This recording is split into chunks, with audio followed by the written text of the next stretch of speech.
A little over a decade ago, pop culture seemed obsessed with one specific theme: vampire and werewolf romances. We can blame the astronomical success of Twilight, of course, which made every TV network want to produce its own story about teenagers howling at the moon. Riding the high of this massive trend, they launched today's show, Teen Wolf. The premise sounded like a formula. An unlucky boy gets bitten in the middle of a dense forest, gains absurd abilities, becomes the ultimate lacrosse star, and as a bonus, wins over the new girl. But almost no one expected how much this story would break the mold. Instead of delivering just another cheesy melodrama, the series leaned heavily into action. It built characters with an almost unshakable sense of loyalty, delivered sharp humor carried by Stiles' incredible charisma, and dove into bizarre conflicts that escalated with each season. At its core, the journey isn't just about claws and fangs. It's about learning to control your worst monsters without losing your humanity. So come along for this wave of nostalgia, because today, we're breaking down Teen Wolf from beginning to end. Tensions are high at the Beacon Hills Preserve. Patrol cars, K-9 units, and officers are hunting for something in the dark. Meanwhile, Scott McCall is just trying to fix his lacrosse stick in peace, until his best friend Stiles shows up hanging upside down from his roof. Stiles brings the news of the night. The police are searching the woods for half of a human body. Naturally, their brilliant idea is to go out and look for it themselves, but the plan goes south fast. Stiles is caught by his father, the town sheriff, leaving Scott behind. In the pitch black, with an asthma attack kicking in and a herd of stampeding deer nearly trampling him, Scott stumbles upon exactly what they were looking for: the upper torso of the corpse. Terrified, he tumbles down a ravine and comes face to face with a massive creature with glowing eyes, which sinks its teeth into his side. The next day, Scott's life is turned upside down, and not just because the wound miraculously healed in 24 hours. Suddenly, he has bionic hearing, superhuman reflexes, and becomes an unbeatable goalie for the lacrosse team. This earns him the fury of Jackson, the school's stereotypical arrogant captain, and the attention of Allison, the new girl who just moved to town. The problem is that these new senses come with a price. Stiles does his nerdy detective work and puts the pieces together. Scott was bitten by a werewolf, and the timing for his transformation couldn't be worse. During a party under the full moon, Scott begins to fall ill. He flees from Allison and rushes home, where his claws and fangs finally emerge. Believing that Derek Hale, a dark, older guy lingering around the area, is the one who bit him, Scott tracks him into the woods. But the night takes a turn for the worse. Hunters armed with crossbows and arrows attack Scott. Derek appears, saves his skin, and warns him. They are now brothers in arms against these enemies. The following day, Scott tries to make things right with Allison. She accepts his apology and gets into her father's car to leave. And guess what? Her father is none other than the leader of the hunters who tried to kill Scott the night before. Talk about beginner's luck. With his newly discovered father-in-law being a ruthless hunter, Scott's anxiety is through the roof. At lacrosse practice, that tension explodes. Jackson goads him. Scott loses control of his new instincts, and he ends up dislocating the captain's shoulder. Stiles has to drag his friend away before he commits murder on the field. The situation tightens. Derek appears with a crystal-clear warning. If Scott plays in Saturday's game, loses control, and exposes their secret, Derek will kill him himself. But the coach won't take no for an answer, and Lydia threatens to set Allison up with other guys on the team if Scott rides the bench. Typical high school pressure. To get rid of Derek's threat, Scott and Stiles come up with a plan. Find the other half of the body in the woods and frame the older werewolf. After confirming the scent of the corpse at the hospital morgue, the two play grave robbers and trespass onto the Hale property in the middle of the night. They unearth a wolf's head surrounded by wolfsbane, which suddenly transforms into the human half of the girl. The plan works, and Derek is hauled away in handcuffs the next day. However, Scott suffers a severe allergic reaction to the wolfsbane in Stiles' backpack. He begins to shift and runs off uncontrollably. He sprints to Allison's house, only to be hit by her father's car in the driveway, which, ironically, snaps him back to normal just in time to confirm she's still coming to the game. During the match, Jackson sabotages Scott, ordering the team not to pass to him. The frustration causes Scott to tap into his lupine strength, shredding the opposing defense and securing the win. He nearly loses it and attacks a player, but hearing Allison's voice in the stands brings him back to sanity. In the locker room, once the dust settles, the two share their long-awaited first kiss. The relief is short-lived. Stiles informs him that the police released Derek after concluding it was an animal attack. Worse yet, the victim was Laura Hale, Derek's own sister. To top it all off, back on the field, Jackson finds the glove Scott lost, completely shredded from the inside out by razor-sharp claws. The Golden Boy now has a lead. Scott is in the middle of a perfect date with Allison, but the mood shifts when the dream turns into a nightmare and he brutally attacks and kills her inside a bus. The next day, he tells Stiles everything, hoping it was just a mental breakdown.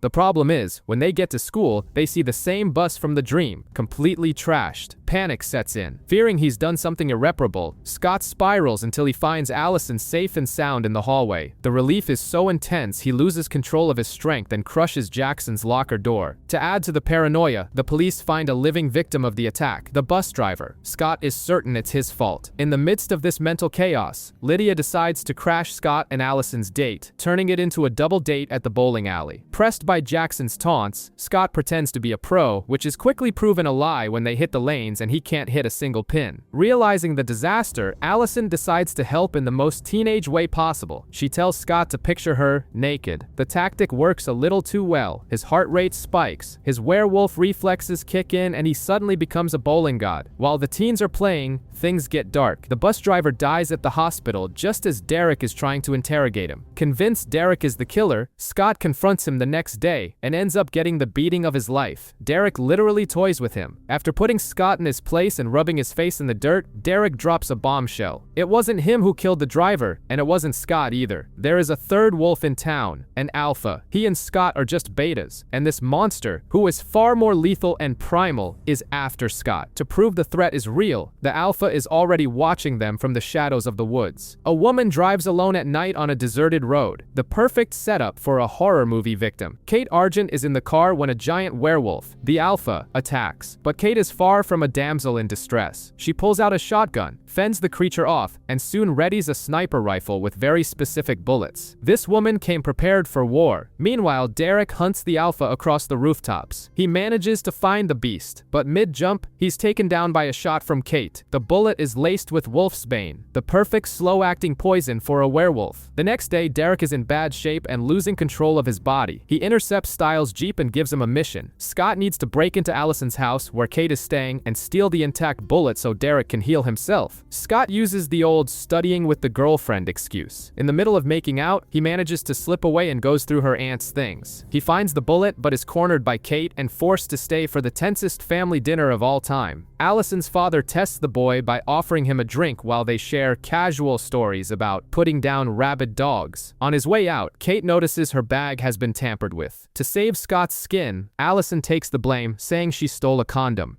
It wasn't Scott going through your bags. It was me. You. Me.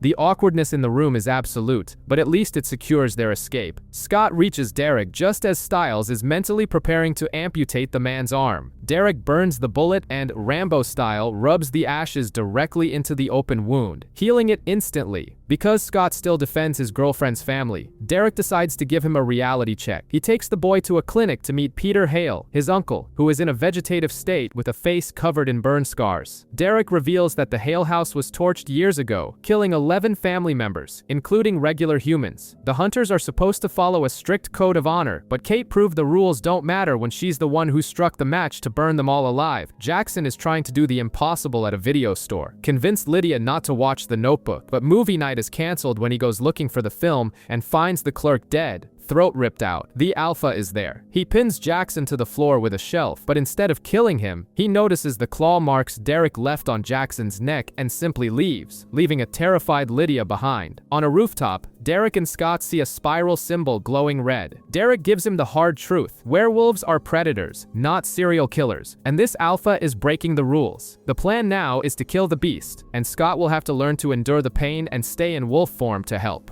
Meanwhile, Stiles goes into full detective mode. First, he interrogates Danny about Jackson and tries to test his own charm on his classmate, ending up on the floor. Then he tries to get information out of a heavily medicated Lydia. The problem is that Stiles finds a clear video of the alpha on her phone. Since Scott is busy cutting class with Allison, who received a bizarre wolf medallion from Aunt Kate for her birthday, Stiles is out of options and decides to delete the evidence to protect his friend. Elsewhere, Kate and her hunters ambush Derek at the Hale house. Their dynamic is fraught with tension, and it's not just the deadly kind. There's a strange vibe in their taunts, proving they have a history. Kate tortures Derek, wanting to know who the Alpha is, but she soon realizes he's just as lost as she is and decides he's outlived his usefulness. The night ends with a massive parent-teacher conference at the school, where we discover Coach Finstock also teaches economics. Scott's mom and Allison's dad hate each other at first sight, but the argument is interrupted by an attack outside. The sheriff is knocked down in the chaos. Scott saves Allison, and Chris shoots the invading animal, revealing it to be nothing more than a mountain lion. Scott is loading groceries into his car when he realizes he's being hunted by a werewolf. Panic sets in, but he soon discovers it's just Derek applying his unorthodox teaching methods, teaching control through rage. Derek breaks Scott's phone and warns him to stay away from Allison, as she is a distraction. Predictably, Scott ignores the advice and, minutes later, is already shirtless at her house. Things heat up, but Kate interrupts, forcing Scott to hide in the closet, while the aunt encourages Allison to research the Beast of Javaudan for her history project. On his way out, the Alpha intercepts Scott and draws a spiral on the car window. When Derek hears about the mark, he realizes it's a sign of vengeance and vanishes. At school, Stiles is still hurt because Scott ignored him while the sheriff was injured, but curiosity wins out and he decides to take over his friend's training.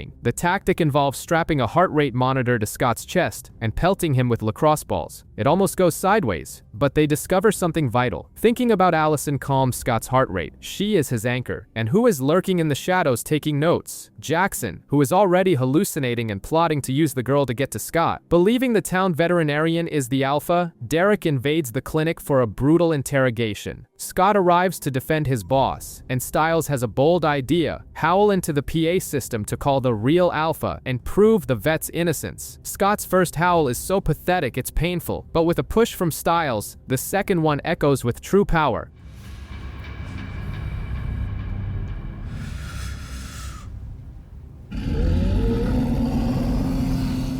The plan works too well. The vet mysteriously disappears, and the real Alpha emerges out of nowhere, sinking its claws into Derek's back. With blood pouring from the older wolf's mouth, Scott and Stiles do the only logical thing. They run for their lives inside the school. Trapped inside the school, it's full-on survival mode. Scott and Stiles are just trying not to be shredded by the Alpha. Stiles is convinced the vet, Dr. Deaton, is the monster, especially since the guy vanished from Derek's car right when the attack started. Things get worse when a car battery comes flying through a window. End of the line for Stiles' Jeep. They sprint to the locker room, but are found by a janitor. It's a bad day for him. He's brutally eliminated by the Alpha seconds later. Meanwhile, Allison arrives at the school accompanied by Jackson and Lydia, lured there by a fake text from Scott. In the hallways, Stiles scores a small victory. He lures the giant werewolf into a metal room and locks the door. Naturally, he can't resist the urge to taunt the creature through the slit. The celebration lasts exactly 3 seconds before the monster smashes through the ceiling and escapes into the vents. The entire group finally bumps into each other in the lobby, but the reunion is cut short by the sound of something massive crawling above them. They run and barricade themselves in a classroom. Under pressure, Scott panics and pins the night's entire bloodbath on Derek. To escape through the fire exit, they need the keys left with the dead janitor, and Scott volunteers to get them. In the classroom, Lydia goes MacGyver mode and mixes chemicals to create a Molotov cocktail helped by a bizarrely distracted Jackson. Scott finds the body under the gym bleachers and grabs the keys, but comes face to face with the Alpha. He throws Lydia's homemade bomb, which only shatters on the floor. Completely useless. The Alpha pins Scott down and lets out a guttural roar. The sound not only triggers Scott's violent transformation, but also makes the scratches on Jackson's neck burn with pain. Fully shifted and bloodthirsty, Scott returns to the classroom. He puts the key in the door, ready to slaughter his friends, but then he hears Allison's voice. The memories hit harder than instinct, and he breaks the key in the lock to protect her from himself. The police finally arrive. Scott returns to normal and sticks to the lie for the sheriff, blaming Derek, whose car has vanished from the lot. Talking to Stiles, Scott realizes the terrifying truth. The Alpha didn't want to kill them. He wanted Scott to eliminate his own pack so he would join his. Outside, the vet magically appears unharmed in an ambulance. But the worst blow of the night comes from Allison, who looks at Scott, tells him she no longer trusts him, and cuts ties right then and there. Dealing with a broken heart, Stiles offers the classic rite of passage, a bottle of whiskey. The problem is, alcohol has zero effect on Scott's werewolf metabolism. He's still in the denial phase, swearing he and Allison are just taking a break. Pure Ross and Rachel energy. The moping is interrupted by two guys trying to steal the booze. Scott begins to shift out of anger, and Stiles has to drag him away by force. Lucky for Scott, unlucky for the guys, they end up as the Alpha's dinner in the alley. At the newly reopened school, the atmosphere is heavy. Everyone thinks Scott locked them in the room to die. The stress is so high that Scott has a panic attack in the locker room. Stiles saves the day by tossing him his asthma inhaler, using pure placebo effect and proving once again why he is the moral compass of the duo. Meanwhile, the Argents have a family meeting in their living room. Allison's father and Aunt Kate, joined by a state detective, plan to hunt down and slice Derek in half. All this while, Allison's mom offers fresh-baked cookies. Your typical, balanced American family. At practice, the coach announces that the first string has pink eye. Because of this, Stiles is moved to the front line, and Scott and Jackson share the captaincy. Jackson hates the idea. Using his heightened senses, Scott smells his rival's jealousy, and Stiles soon encourages him to test if Lydia has any interest in him. The test ends with Lydia grabbing Scott in an empty room. On the field, full moon aggression takes over. Scott plays way too rough and breaks a teammate's nose. Jackson notices Lydia's smudged lipstick, and Stiles puts the pieces together. Furious at his friend's betrayal, Stiles handcuffs Scott in his bedroom to contain the transformation, hearing death threats in return. But metal chains can't hold an angry werewolf. Scott escapes and tracks Jackson and Allison, who are just talking inside a car. Blinded by bloodlust, Scott hallucinates that the two are kissing and moves in for the kill. Before he commits double-teen homicide, Derek appears out of nowhere, throws Scott into the woods, and beats the sense back into him. Elsewhere, Kate and Allison's father watch Stiles hugging his own dad. They reach a dangerous conclusion. The younger werewolf they are hunting might very well be Stiles. Derek takes Scott home and drops a game-changing bombshell. There is a theoretical cure. If Scott kills the Alpha that bit him, he turns back to normal. The deal is struck. As the real Alpha assumes his human form on a cliffside, Jackson finds a piece of a claw embedded in his car and compares it to Scott's shredded glove. The net is closing in fast. Straight into the action. Harris is cornered by the Alpha, but Derek shows up to try and capture the monster. Of course, the police decide to show up right at that moment, and Derek's salvation is Scott acting as his getaway driver. During a frantic chase against the cops and the Argents, Derek mentions a paper he took from Harris. It has a strange symbol drawn on it. Scott sees it and recognizes it instantly. It's the same symbol on Allison's necklace. Meanwhile, Jackson is at the doctor checking those scratches on his neck. After a bizarre hallucination of Derek, the doctor gives the diagnosis: Wolfsbane poisoning. It's the missing piece for Jackson's brain to connect the dots and figure out Scott's secret. And what does he do with this information? Blackmail, obviously.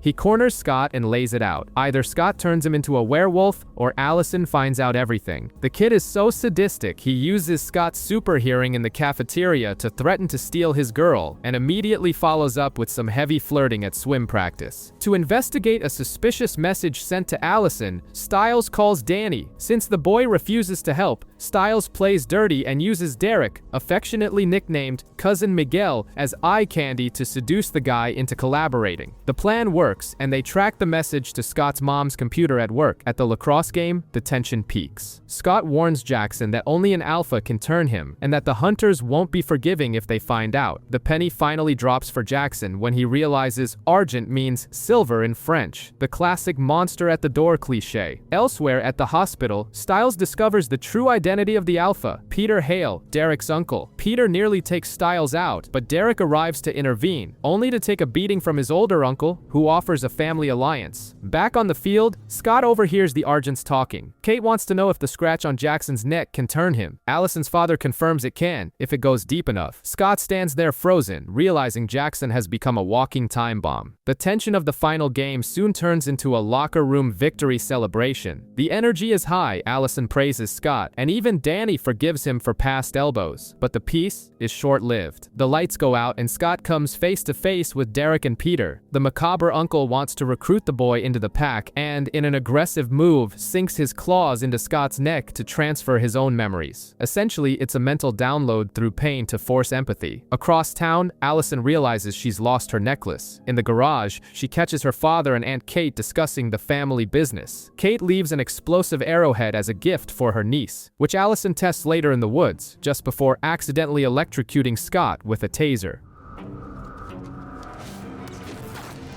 Scott? Scott.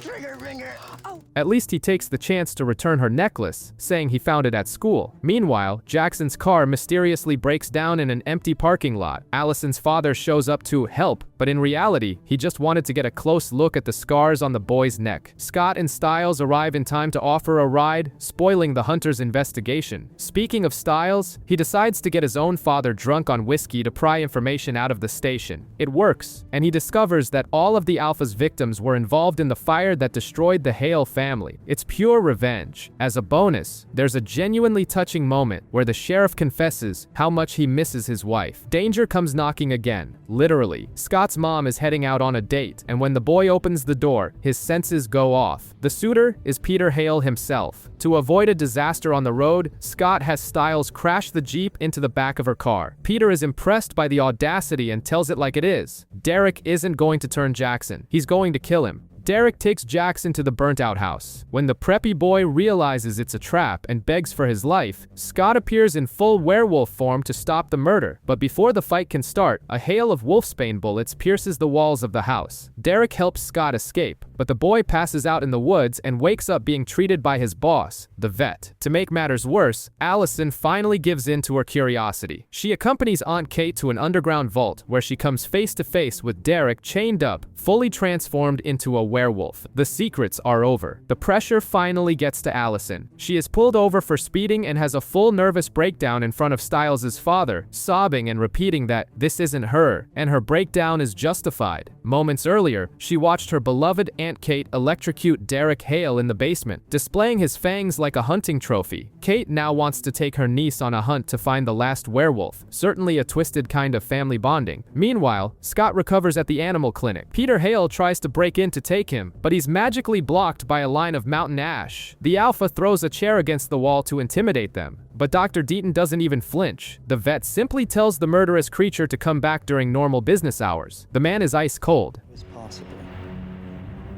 We are closed. At school, Coach Finstock bans Scott from the formal because his grades are a disaster. Desperate to protect Allison, Scott literally threatens Jackson in his wolf form to force the golden boy to be her date. And since punishment is the theme of the night, Lydia's sentence, for having kissed Scott in the past, is to go to the dance with Stiles. Back in the dark Argent basement, Kate interrogates Derek, and their past comes to light. The two were once lovers. It's the classic cliche, the handsome werewolf falling for the girl from a family of hunters. This memory helps Kate connect the dots.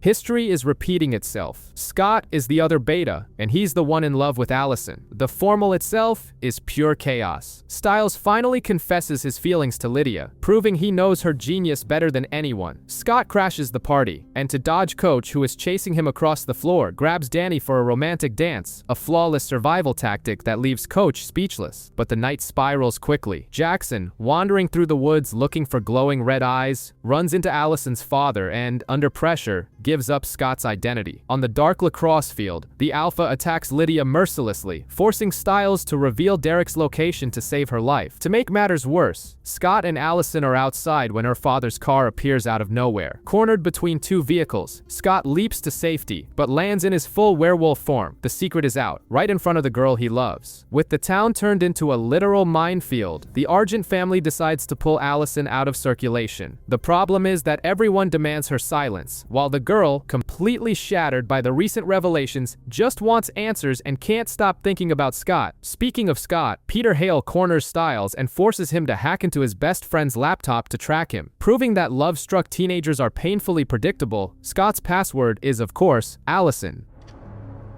His username is Allison. His password is also Allison.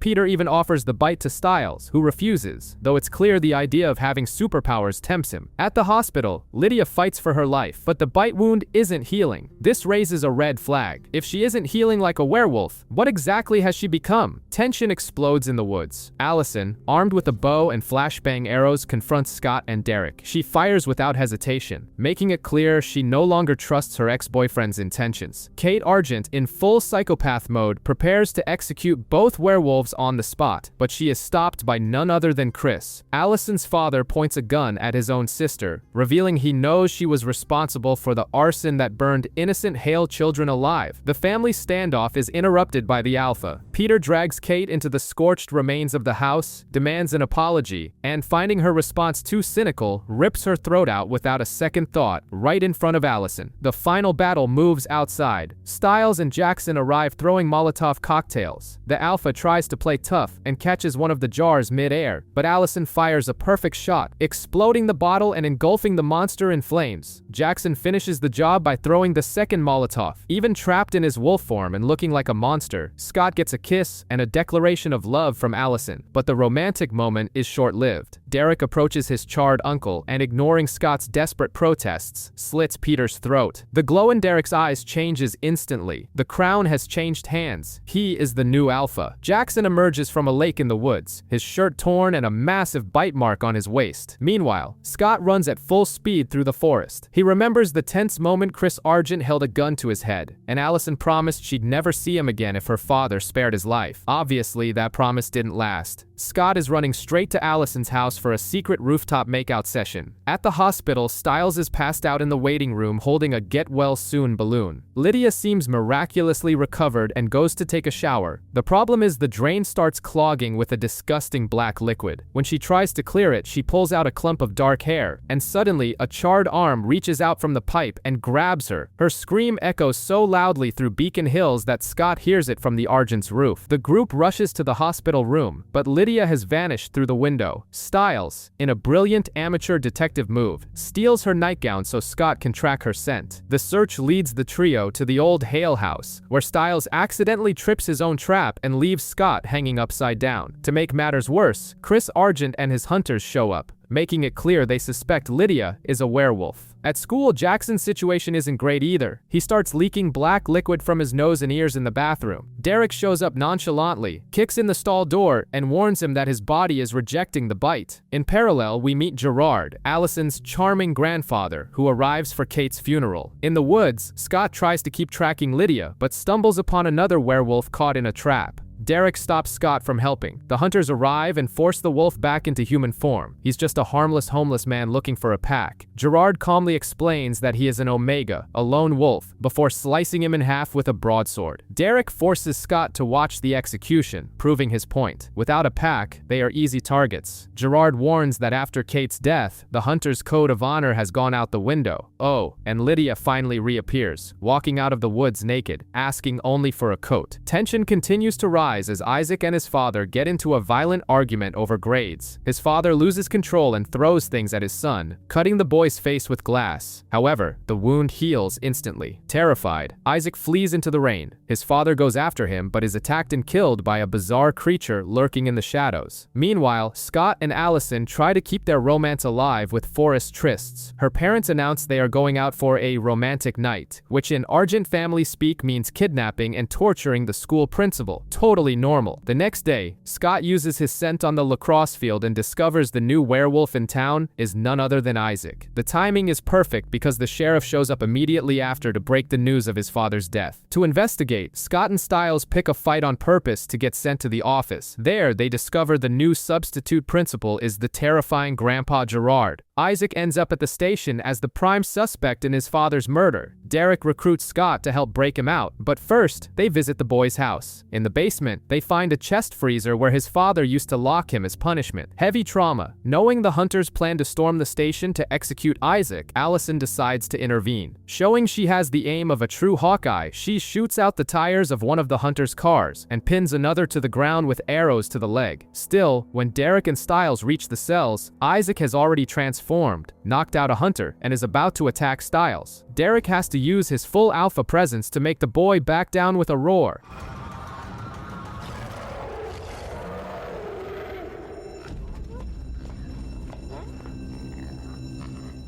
full moon arrives. Allison brings chains to lock Scott inside that same freezer in Isaac's basement to ensure he doesn't hurt anyone. But as she tries to leave, she is attacked by a bipedal creature that looks like a giant lizard. Hearing her screams, Scott rips off the metal door and saves his girlfriend, sending the monster fleeing. And Jackson? He spent the whole night filming himself, hoping to record a glorious transformation. The result? Hours of footage of a human teenager snoring. Apparently, his body has other plans. Allison pulls into a deserted gas station. The lights go out, and before she can process the danger, a hood is thrown over her head. When she regains consciousness, she and her father are tied up in the old burned-out Hale house. A sinister voice begins asking questions about what happens when hunters are bitten. Tension skyrockets, but soon Chris unties himself and reveals it was all a training exercise. He warns her, in the Argent family, the women are the leaders, and Allison must be prepared. To prove her grit, she uses an arrowhead to cut her own bindings. Meanwhile, outside, the hunter timing the escape is taken out by something invisible in the fog, leaving behind only blood-dripping claws and a glimpse of a scaly tail. At school, the routine remains bizarre. During a rock climbing class, a girl named Erica has an epileptic seizure and falls, but Scott, with his wolf reflexes, catches her in midair. Derek notices the girl's desperation and shows up at the hospital with an irresistible offer: the bite in exchange for a cure. Sure enough, Erica resurfaces at school, oozing confidence, completely cured, and hops into the new Alpha's car. Jackson remains obsessed with his lack of transformation and decides to blame Lydia, thinking she somehow immunized him. Speaking of Lydia, she's losing her mind. During a date at the ice rink, she has a terrifying hallucination of a frozen Peter Hale under the ice, deepening the mystery of her connection to the former Alpha.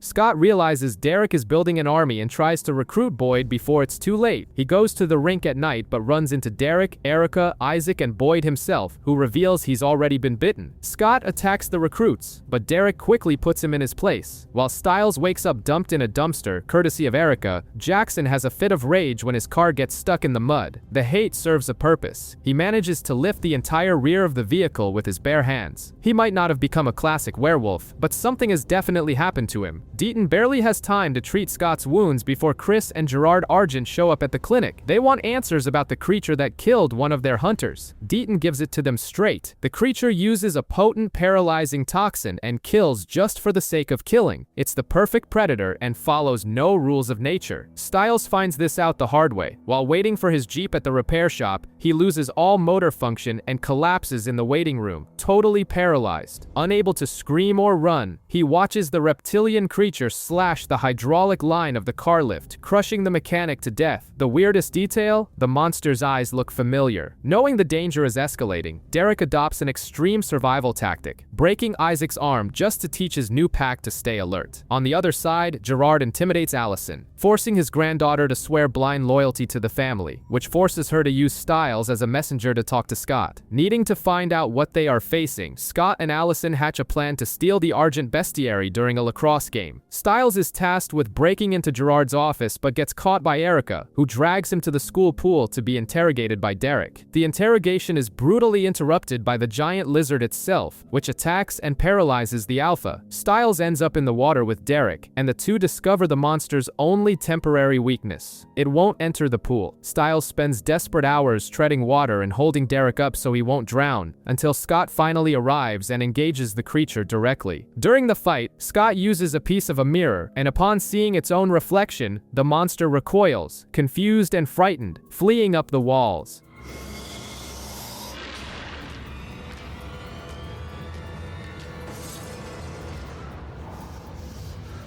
Derek reveals the name of the aberration, Kenema, a shapeshifter that doesn't know what it is. Scott tries to propose an alliance to hunt it, but his personal problems explode. In the hospital parking lot, Gerard surprises Scott, stabs him in the stomach, and lays his cards on the table. He knows the secret. The old hunter threatens Scott's mother's life, demanding that the boy work for him from now on. Jackson is at the gym trying to lift more than he can handle, with Danny spotting him. When Danny leaves for a shower, Jackson's hearing becomes bizarrely acute for for a second. Shortly after, Erica appears and drags him to Derek's lair. Derek wants to know what happened during the full moon. Since Jackson denies everything, Derek gives him a trial by fire. He makes him drink Kenema venom, logic being that a snake isn't affected by its own poison. The result? Jackson drops stone cold paralyzed. For the pack, this clears him from the suspect list. At school, Isaac forces Jackson to drop the charges against him, clearing his record and bringing him back to class. The problem now is that Erica and Isaac are convinced the creature is Lydia, hatching a plan in the best Mean Girls style, but with paralyzing venom. In chemistry class, Mr. Harris makes everyone switch seats constantly. The class becomes a tense game of chess. Erica takes the chance to flirt with Scott and threaten Allison, while Isaac manages to reach Lydia's lab bench. They create a crystal laced with the venom. Scott and Stiles watch in panic as Lydia puts the crystal in her mouth, and nothing happens. Now, even Derek is certain she's the monster. Scott tries to stop Derek from killing her, arguing she might be immune to the Alpha's bite and pass that on. Meanwhile, at Scott's house, true chaos erupts. Lydia goes to return Jackson's house key. Mid-kiss, his skin starts turning into scales. Isaac invades the house, attacking Stiles and Allison. Lydia locks herself in the bathroom, terrified. Allison, proving she's not there just for show, shoots an arrow dipped in the Kenema's own venom at Erica, paralyzing the wolf. When Derek arrives on the lawn, he finds Scott, Stiles, and Allison standing victorious. He realizes Scott has already become an alpha in his own right, leading his own pack of humans. The Kenema flees over the roof, and the realization finally hits Scott. Jackson is the creature. During his escape, the monster finds a car on the street, touches the glass, and seems to connect with the mysterious driver inside. The mystery of Jackson's video finally moves forward. Danny finishes recovering the deleted footage, and the file clearly shows the bizarre transformation happening, but he sends a text to Jackson saying he's finished before actually watching the video. Meanwhile, Derek is taking a massive beating from the Kenema in an industrial area. Chris Argent shows up shooting, but the creature simply heals, throws the hunter against a pillar, and stops to stare at Gerard. There's a weird, silent standoff until Scott swoops in to drive the beast away. The hunt leads Scott and Stiles straight to a club called Jungle. The catch? It's a gay club, and Danny is there moping over his ex. The vibe is light enough that a guy even buys Scott a drink at the bar, which deeply offends Stiles for not having the same appeal, but the fun ends fast. The Kenema attacks from the ceiling, paralyzing a bunch of people on the dance floor, including Danny. Luckily, Derek appears out of nowhere, in full wolf mode, and rips the monster's throat out, forcing it to flee. Outside, Scott follows a blood trail and finds Jackson in human form. Not knowing what to do with a teenager who turns into a murderous reptile, the boys lock Jackson in a stolen police transport van in the middle of the woods. Stiles tries to throw Jackson's parents off the scent by texting them from his phone, but makes a rookie mistake. He ends the text with, "I love you." Since Jackson hasn't said that in 11 years, the sheriff knows instantly something is wrong and starts tracking the signal. At school, the noose tightens. Gerard interrogates Allison, feeling the pulse in her neck to see if she's lying, a classic controlling villain move. In the forest, Scott tries to convince Stiles they need to save Jackson instead of killing him. Jackson hears everything from inside the van, cries, and moved by emotion, transforms again, rips through his chains, and escapes. With no other choice, Scott and Stiles decide to come clean to the sheriff at the station, but when they arrive, they find Jackson safe and sound, accompanied by his lawyer father. To top off the night, Lydia finally translates the bestiary correctly. The Kenema doesn't seek a friend, it seeks a master. Someone is controlling Jackson. In the forest, a couple argues in a trailer until the Kenema appears. It pulls the man through the window and kills him instantly, but recoils as soon as it notices the woman is pregnant. Apparently, the monster has a code of conduct.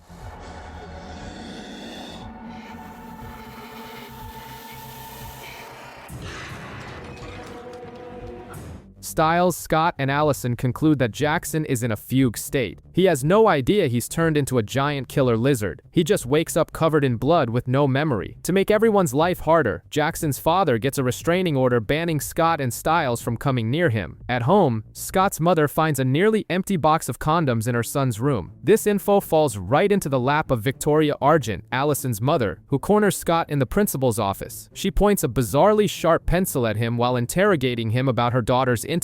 It's a masterpiece of passive-aggressive intimidation. Meanwhile, Meanwhile, Jackson proves that things can always get grosser by swallowing a live snake in biology lab, only to cough it up through his own eye in front of a mirror later. High school is weird. The bestiary finally provides answers. The Kenema doesn't look for a pack. It seeks a master to carry out vengeance against murderers. This explains a lot, including the suspicion that Jackson's biological parents didn't die in a simple car accident. Lydia continues having hallucinations that start romantic and end in pure trauma. She thinks she's kissing some random boy, but comes face to face with the charred version of Peter Hale. He reveals she was his backup plan since she's immune to the werewolf bite. In detention, chaos finally erupts. Jackson has a fit, transforms in the library, knocks out Matt, and leaves Erica suffering a heavy seizure.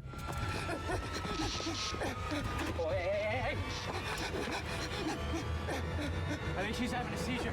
And to prove the cruelty of this story knows no bounds, the Kenema's mysterious master shows up at the hospital and smothers the pregnant woman who had been spared at the beginning of the episode right after she gives birth. Guided by text messages, Jackson ends up in line at a secret rave. Scott tries to tag along, but he's dead broke and Matt refuses to lend him money for a ticket. At the station, Stiles and his father, who is now suspended because of the stolen van, connect the dots on the evidence board. All of the Kenema's victims were in the same 2006 chemistry class taught by Mr. Harris, and the girl selling rave tickets is next on the list. At the vet, Dr. Deaton provides the final piece of the puzzle. The Kenema reflects its master's weaknesses. Jackson is the swim team captain, but the lizard monster can't swim because the controller is terrified of water. The plan now requires sedating Jackson with ketamine and sealing the building with a barrier of mountain ash. It's up to Stiles to make the line of ash work using pure focus and imagination. The atmosphere at the rave is a ticking time bomb. The Argent hunters are there to execute Jackson, and outside, Derek and Boyd are already trading Wolfsbane fire with Chris Argent. That's when Allison's mother decides to solidify her status as villain of the year. She runs Scott over with an SUV, drags him into a room locked with Wolfsbane vapor, and plans to forge a fatal asthma attack, a coldness worthy of a horror movie. Inside the party, the ketamine barely scratches Jackson. He begins speaking with a distorted voice, assuming the identity of the master and accusing all the former victims of murdering him. The Kenema fully awakens, breaks through the boys' blockade, and slits the throat of the event organizer. Even while suffocating in the back room, Scott manages to let out a howl for help. Derek hears it, breaks through Stiles' magical barrier, and storms the place to save him. He goes toe-to-toe with Victoria Argent, who is armed with a knife. She seems to get the upper hand and escapes, but the price of the confrontation soon appears. In the parking lot, Victoria collapses in her husband's arms, revealing 2 deep bite marks on her chest. The relentless hunter is now infected. Lydia is living through a literal wet nightmare, a peaceful bath spiraling into a hallucination on the lacrosse field, where Peter Hale attacks her without mercy. When she wakes up to find her bed filled with dirt, Peter's ghost is right there, calling the shots. The next full moon falls exactly on her birthday, and if Lydia doesn't follow the plan, the party will end in a bloodbath. He also reveals the reason she didn't turn after the bite. She's immune. Meanwhile, the atmosphere at the Argent household is that of a premature wake. Chris tries to treat the bite his wife, Victoria, suffered, but Gerard decrees she is already a monster and must die. The hunter's code is unforgiving. Trying to maintain appearances, Allison gives Matt a ride. The boy leaves his camera in her car on purpose. When Allison takes a peek, she discovers an entire album of photos of her, taken secretly with a long-range lens, a level of stalking worthy of a true crime documentary. Lydia's party finally happens, but with a small twist. The punch is spiked with Wolfsbane. Everyone begins to suffer heavy hallucinations. Scott sees Allison kissing the Kenema. Stiles is haunted by his father blaming him for his mother's death, and Jackson sees faceless parents. In the middle of the collective breakdown, Matt falls into the pool and nearly drowns because he can't swim, only to be pulled out by Jackson. Away from the party, Victoria Argent makes the darkest decision of the night. With her husband's help, she drives a knife through her own heart before the transformation can complete, leaving Allison devastated when she finds her at the hospital. But Lydia's night isn't over. She uses a powder to knock Derek out, drags the Alpha to the Scorched Hale house, and, using a system of mirrors, the moonlight, and a spark of Derek's power, manages to resurrect Peter Hale. The man returns from the dead with a cynical smirk, announcing he decided to invite himself to the party. The truth about Matt finally comes to light. A flashback reveals the boy using his phone to spy on Jackson transforming.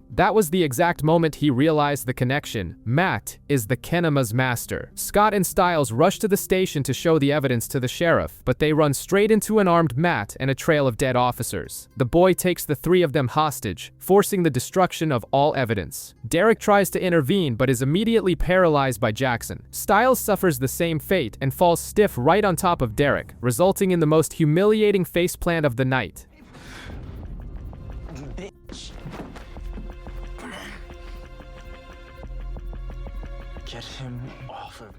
Matt's motive for the carnage is as tragic as it is bizarre. In 2006, at 10 years old, he nearly drowned in a pool during a swim team party while all the teenagers ignored him. The coach revived him but forced him to stay silent. Years of trauma turned him into a vengeful killer. The problem is that breaking supernatural rules comes with a price. Matt's skin is starting to scale. He's turning into a monster too. Elsewhere, Allison is in absolute mourning. Gerard preys on his granddaughter's grief, handing her a manipulated letter from her mother and instigating a blind rage. Allison burns all her normal memories and assumes a ruthless, Terminator-esque posture, determined to kill Derek and anyone who stands in her way. The police station turns into a war zone when the Argents attack with smoke grenades and assault rifles. Allison invades the place with a crossbow, firing at the Kenema without blinking, but ends up paralyzed and saved by her father. In the chaos, Scott's mother sees her son transform into a werewolf for the first time and recoils in pure panic. But the real gut punch happens in the hallway. Scott crosses paths with Gerard and reveals he's been working for the old man all along, handing over pack intel in exchange for protection. Hidden in the shadows, Derek overhears the betrayal. Matt manages to flee the shootout, but he doesn't get far. Gerard intercepts him on a bridge, drowns the boy in the river without breaking a sweat,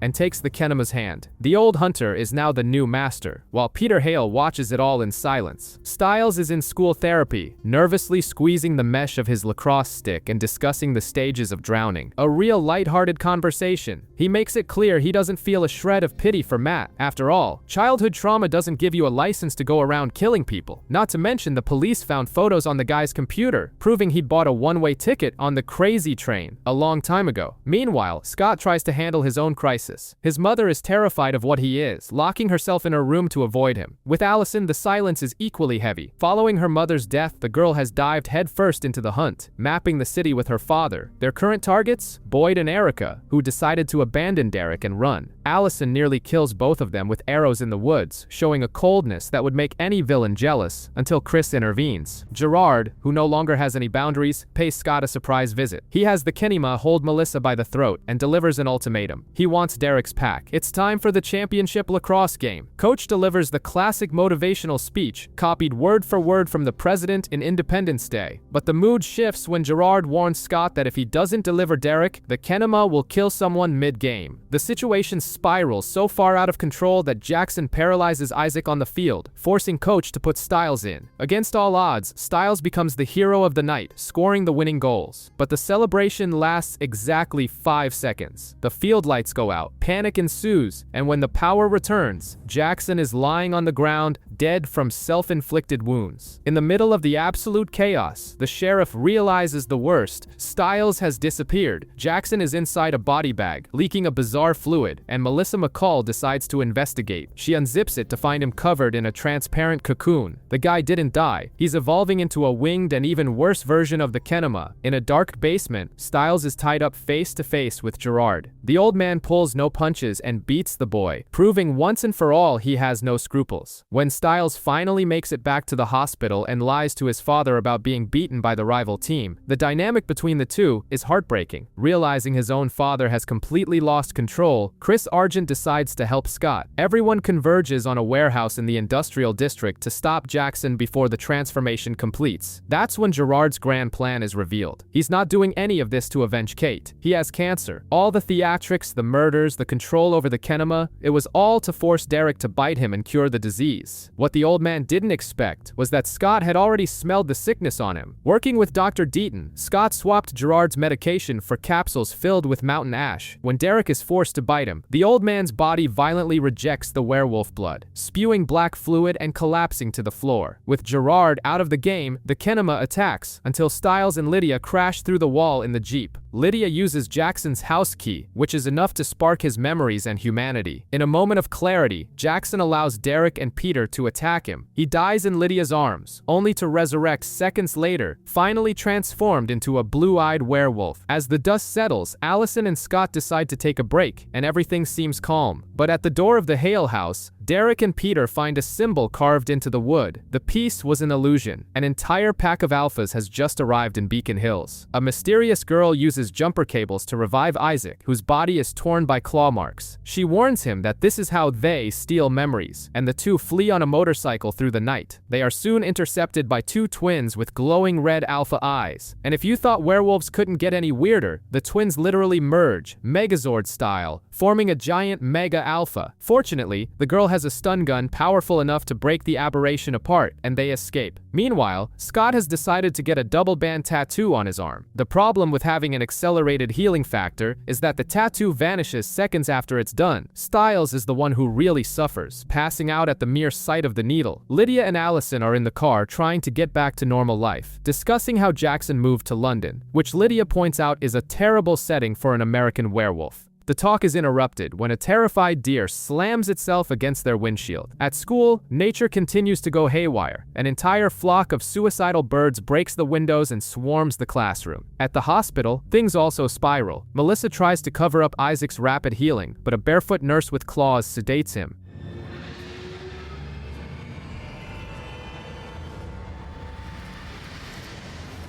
Count along with me, Isaac.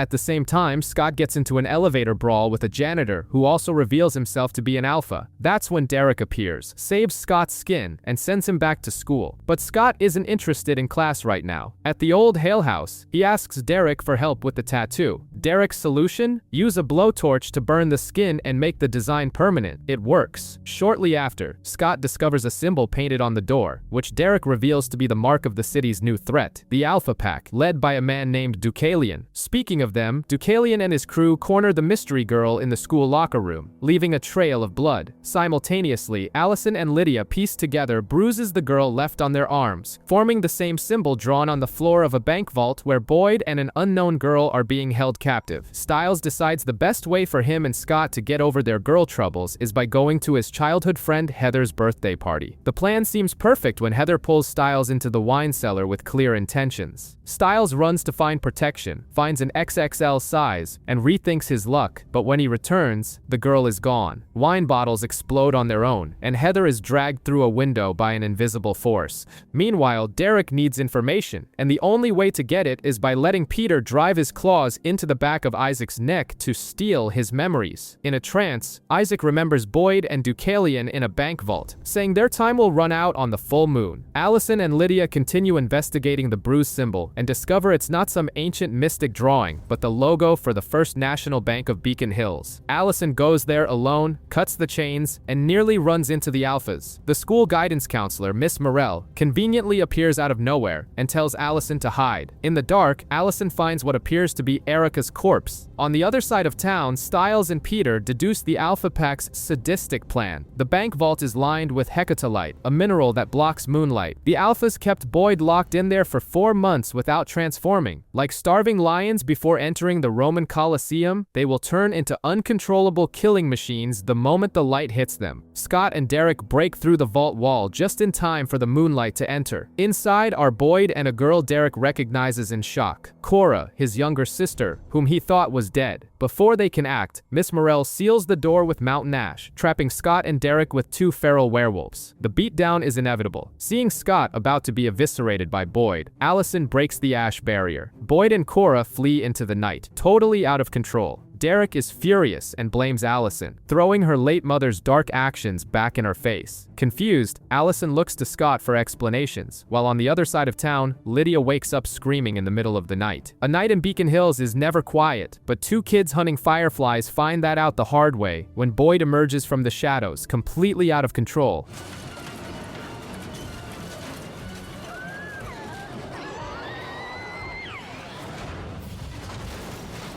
Luckily, Scott is on his tail and manages to save them. The problem is that Boyd isn't alone in his full moon bloodlust. Cora is right there with him. As the werewolves race through the woods, Lydia wakes from a nightmare and decides to go to the store. Instead, in a bizarre trance, she ends up driving to the public pool. She sees a body in the water and pulls the guy out, relieved to find it's just a CPR dummy. But the blood on her hands tells a different story. Right above, in the lifeguard stand, is a real corpse. Since tracking two enraged werewolves has become the problem of the night, Scott swallows his pride and asks Chris Argent for help. The hunter explains they should focus on the scent of blood to lure the beasts. What Chris doesn't know is that his own daughter, Allison, is in the same forest, cutting her own arm and smearing leaves to do exactly that. The girl has fully embraced her lone vigilante vibe. The plan is to corner Boyd and Cora at the high school. They manage to trap them in the boiler room, but Scott's super hearing picks up a problem. There's a third heart beating inside. The teacher, Miss Blake, was in the wrong place at the wrong time. Without a second thought, Derek goes in, draws the werewolf's attention, and lets himself be mauled all night just to protect the human. The sun rises, the wolves pass out, and Derek, drenched in blood, reaches out a hand to a terrified Miss Blake. At the morgue, the macabre puzzle starts taking shape. Stiles discovers the boy from the pool was wearing a purity ring. Shortly after, the body of his friend Heather also arrives. When the sheriff finds a third girl dead in the woods, all virgins, killed with the same 3 precise wounds, Stiles connects the dots. It's not an animal attack, it's human sacrifice. The wave of mysterious deaths continues, and even a simple shift at the veterinary clinic turns into a crime scene. A dog owner walks out the back door and vanishes into the shadows. At school, the pressure mounts. Isaac tries to focus on track practice, but becomes the main target for the Alpha twins, who seem to have stepped out of a Terminator movie just to make his life hell. Later, Isaac even has a panic attack while locked in a supply closet with Allison, nearly losing control until Scott intervenes. To get back at the twins, Allison and Isaac steal one of their bikes, leading to an absurd scene where the Alpha stops the high-speed motorcycle with his bare hands in the middle of the hallway. While the teens deal with high school drama, Derek gets brutally beaten in his own loft. Kali and Ennis invade the place, pummeling him and Cora to set the stage for Deucalion's entrance. The blind leader delivers a classic comic book villain monologue, declaring himself the Demon Wolf, and makes his demand clear. He wants Derek to kill his own pack to absorb their power. Sensing the danger, Derek makes a drastic decision and kicks Isaac out, smashing a glass near his face to force the boy to leave and save himself. Far from the werewolf's claws, the real killer continues to act. Lydia enters another trance and ends up in the music room, where she finds a phone recording the same bizarre chant heard in the other murders. The boy killed at the clinic was from a military academy, which changes Stiles' theory. After the virgins, the killer is hunting warriors. Dr. Deaton finally drops the truth. They aren't dealing with werewolves, but a Daruk, a corrupted druid performing ancient rituals. The final proof comes in the dark of the forest, where the ever-arrogant Mr. Harris is tied to a tree, pleading in vain for his life before the garrote tightens around his neck. Scott knocks on Allison's door with a titanium arrow in hand. She tries the excuse that it's archery team equipment, but normal teenagers don't use military-grade ammo in gym class. There's that classic sparring as flirting moment, but Scott's message is serious. The Alphas are dangerous. He proves it in the building's elevator, coming face to face with Deucalion. The blind villain taunts Scott about killing to steal Alpha power, but our protagonist sticks to his pacifist guns, saying he doesn't need to kill anyone. Deucalion just smirks, warning that circumstances might force his hand. At the loft, Derek decides the best defense is a good offense. The Alphas have rented the penthouse right above the Argent's apartment, which is already a terrible real estate choice. The strategy is to kill Deucalion, the head of the snake. Peter corrects the analogy. The guy is more like a hydra. Cut off one head, 2 more grow back. Still, the confrontation goes down at an abandoned mall. Scott goes there to try and negotiate peace, but Derek arrives ready for war. It's a total massacre. The twins perform that bizarre fusion and beat Isaac and Scott effortlessly.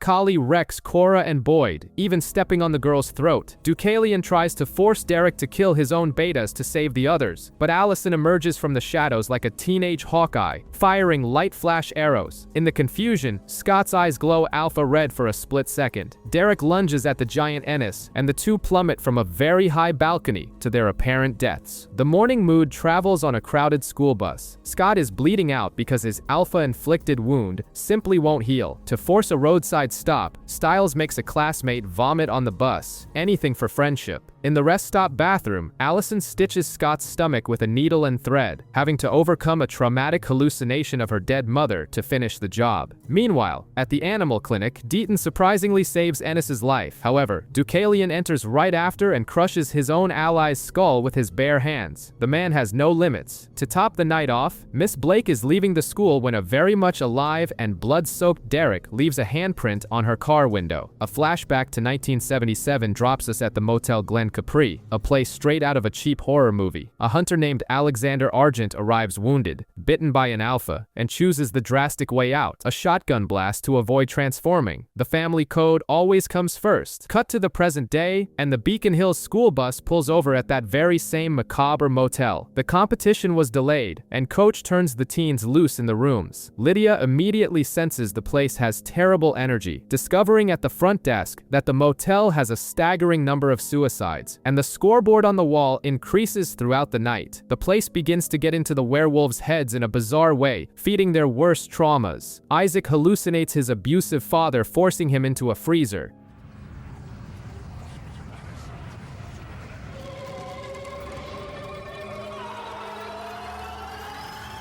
Ethan enters a trance and tries to saw his own stomach open. Boyd purposely drowns himself in the bathtub, hugging a heavy safe. Stiles, Lydia, and Allison spend the night running from door to door, using road flares to burn the werewolves and break the hallucinations. Away from that madness, at the loft, Jennifer Blake tends to a broken Derek. But even while bleeding dark blood, the guy attracts attention. Tension rises. They have sex.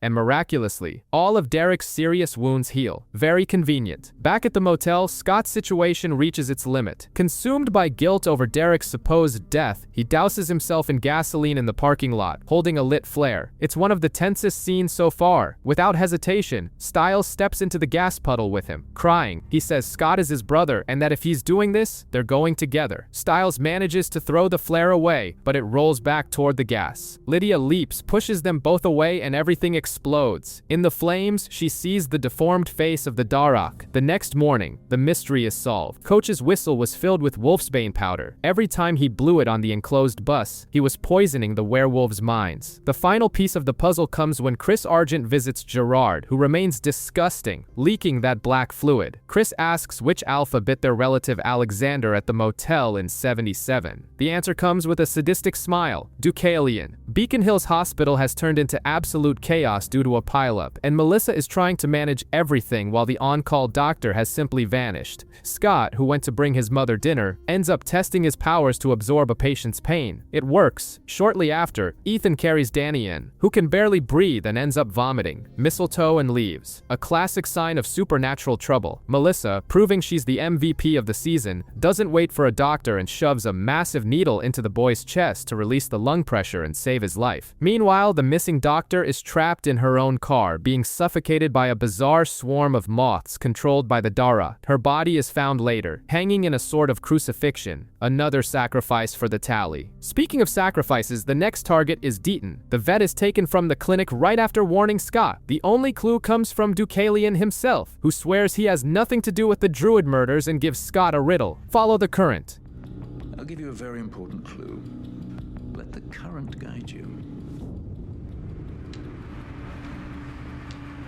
Stiles is the one who puts the pieces together. Using Danny's school project and Allison's father's map, they discover the bodies are being left on telluric current lines, energy currents that crisscross the city. This leads Scott straight to the bank vault. There, he finds Deaton hanging, but a mountain ash barrier prevents any approach. Scott pushes against the barrier so hard his eyes flash red, but he is thrown back. The day is saved by Sheriff Stalinsky, who enters the vault and simply shoots the rope. Practical and efficient, but things go horribly wrong at the loft. Boyd and Isaac had set a trap with electrified water to catch the alphas, but the power goes out mid-fight. When Stiles and Cora turn the lights back on, the current hits everyone. Kali, being faster, picks Boyd up and drops him directly onto Derek's claws. The scene is heavy. Boyd dies right there in Derek's arms. As morning takes over, Deaton reveals the truth to Scott. His eyes flashed red because he is a true alpha, someone who reaches that status through pure strength of will and character. And that is exactly what Deucalion wants. To understand the present, we must go back to the past, specifically to Derek's adolescence. The story is told by Peter, so you can already expect the truth to come with a heavy dose of manipulation. According to him, young Derek was a romantic who fell head over heels for a girl named Paige, a cello player at school. The problem was that keeping his werewolf secret was a burden. Peter, painting himself as the counselor of the year uncle, claims he tried to warn his nephew about the risks. In the real world, Stiles immediately realizes the narrative is flawed, thanks to his literature classes on unreliable narrators. He's absolutely right. The truth is that Peter was the one who planted the idea in Derek's head that Paige needed to be bitten by the alpha, Ennis, so they could stay together forever. The attack happens in the school hallways, and tragically, Paige's body rejects the bite. She begins to bleed black fluid and suffers agonizing pain in the basement of that abandoned house, right over the roots of the Nemeton, the sacred tree of the Druids. With no other choice and wanting to end her suffering, Derek is forced to break the neck of the girl he loved. Because he took an innocent life, his eyes lose their golden glow and take on that cold blue we've come to know. Meanwhile, Scott and Allison go to squeeze information out of Gerard and get another story full of half-truths. Old Man Argent tells them about a past attempt at a peace treaty with Deucalion. He claims it was a werewolf ambush, but the reality is that Gerard himself betrayed everyone at the meeting. He used gas, killed his own men who wanted peace, and jammed flashbang arrows into Deucalion's eyes, blinding the Alpha on purpose. It was after this that Deucalion realized he could see in his wolf form and, in a fit of rage, killed one of his own betas. The episode lays bare that both the Alphas and the Hunters were shaped by betrayal and blood, and Scott, noticing that Gerard's heart rate didn't even flicker during the story, leaves a clear warning. If the old man is lying to manipulate the group, the retribution will be much worse than pain. Officer Tara goes to check the school at night and ends up finding her own corpse in the locker room before being truly strangled by the Darok. The body ends up on the school sign, and of course, Lydia is guided there by another one of her macabre trances. Stiles tries to make his father see the truth. He even uses a chessboard to explain who is a werewolf, a hunter, a Kenema, and a Darok, but the sheriff remains skeptical. Cora tries to shift to prove the point, but faints due to a severe head injury she sustained after trying to avenge Boyd by attacking Aiden. A terrible idea, by the way. Meanwhile, Allison and Isaac find markings on Chris Argent's desk pointing to categories of sacrifices: virgins, warriors, healers, philosophers, and guardians. Thinking guardians refers to police officers, they rush to prevent the next death, but the target changes. A history teacher goes missing and Allison realizes the Daruk is hunting philosophers, meaning teachers. In the middle of a school concert, chaos erupts. A piano wire snaps and cuts the pianist's throat. Backstage, Miss Blake reveals her true face. She corners Lydia and tries to strangle her, but the girl lets out a scream so deafening it knocks down werewolves across the city. Blake is shocked to realize that Lydia isn't a sacrifice, but a banshee. Sheriff Stilinski finally arrives, gun drawn. He shoots Blake, but the wound heals instantly. She overpowers him, crushes his badge, and, with a macabre kiss, reveals her monstrous Daruk face before disappearing with him through the window, leaving Stiles and Scott behind. With the sheriff kidnapped, a brutal storm hits Beacon Hills, forcing the evacuation of the hospital. Inside, Cora is vomiting black goo mixed with mistletoe, and Peter Hale watches over his niece, to the dismay of Melissa, who thought he was dead. "I hear that a lot," he quips. Jennifer flees to Derek's loft, trying to play the victim, but Scott throws mountain ash on her, forcing her disguise to drop and revealing her disfigured face. Derek nearly strangles her, but they need her alive to save Cora and find Stiles' father. They take her to the hospital, but the place turns into a war zone. The twins merge into that giant superwolf and attack, while Deucalion and Kali block the exits. During the chase, Stiles tries his luck by breaking a baseball bat over the monster's head. The bat turns to sawdust, and the creature doesn't even blink.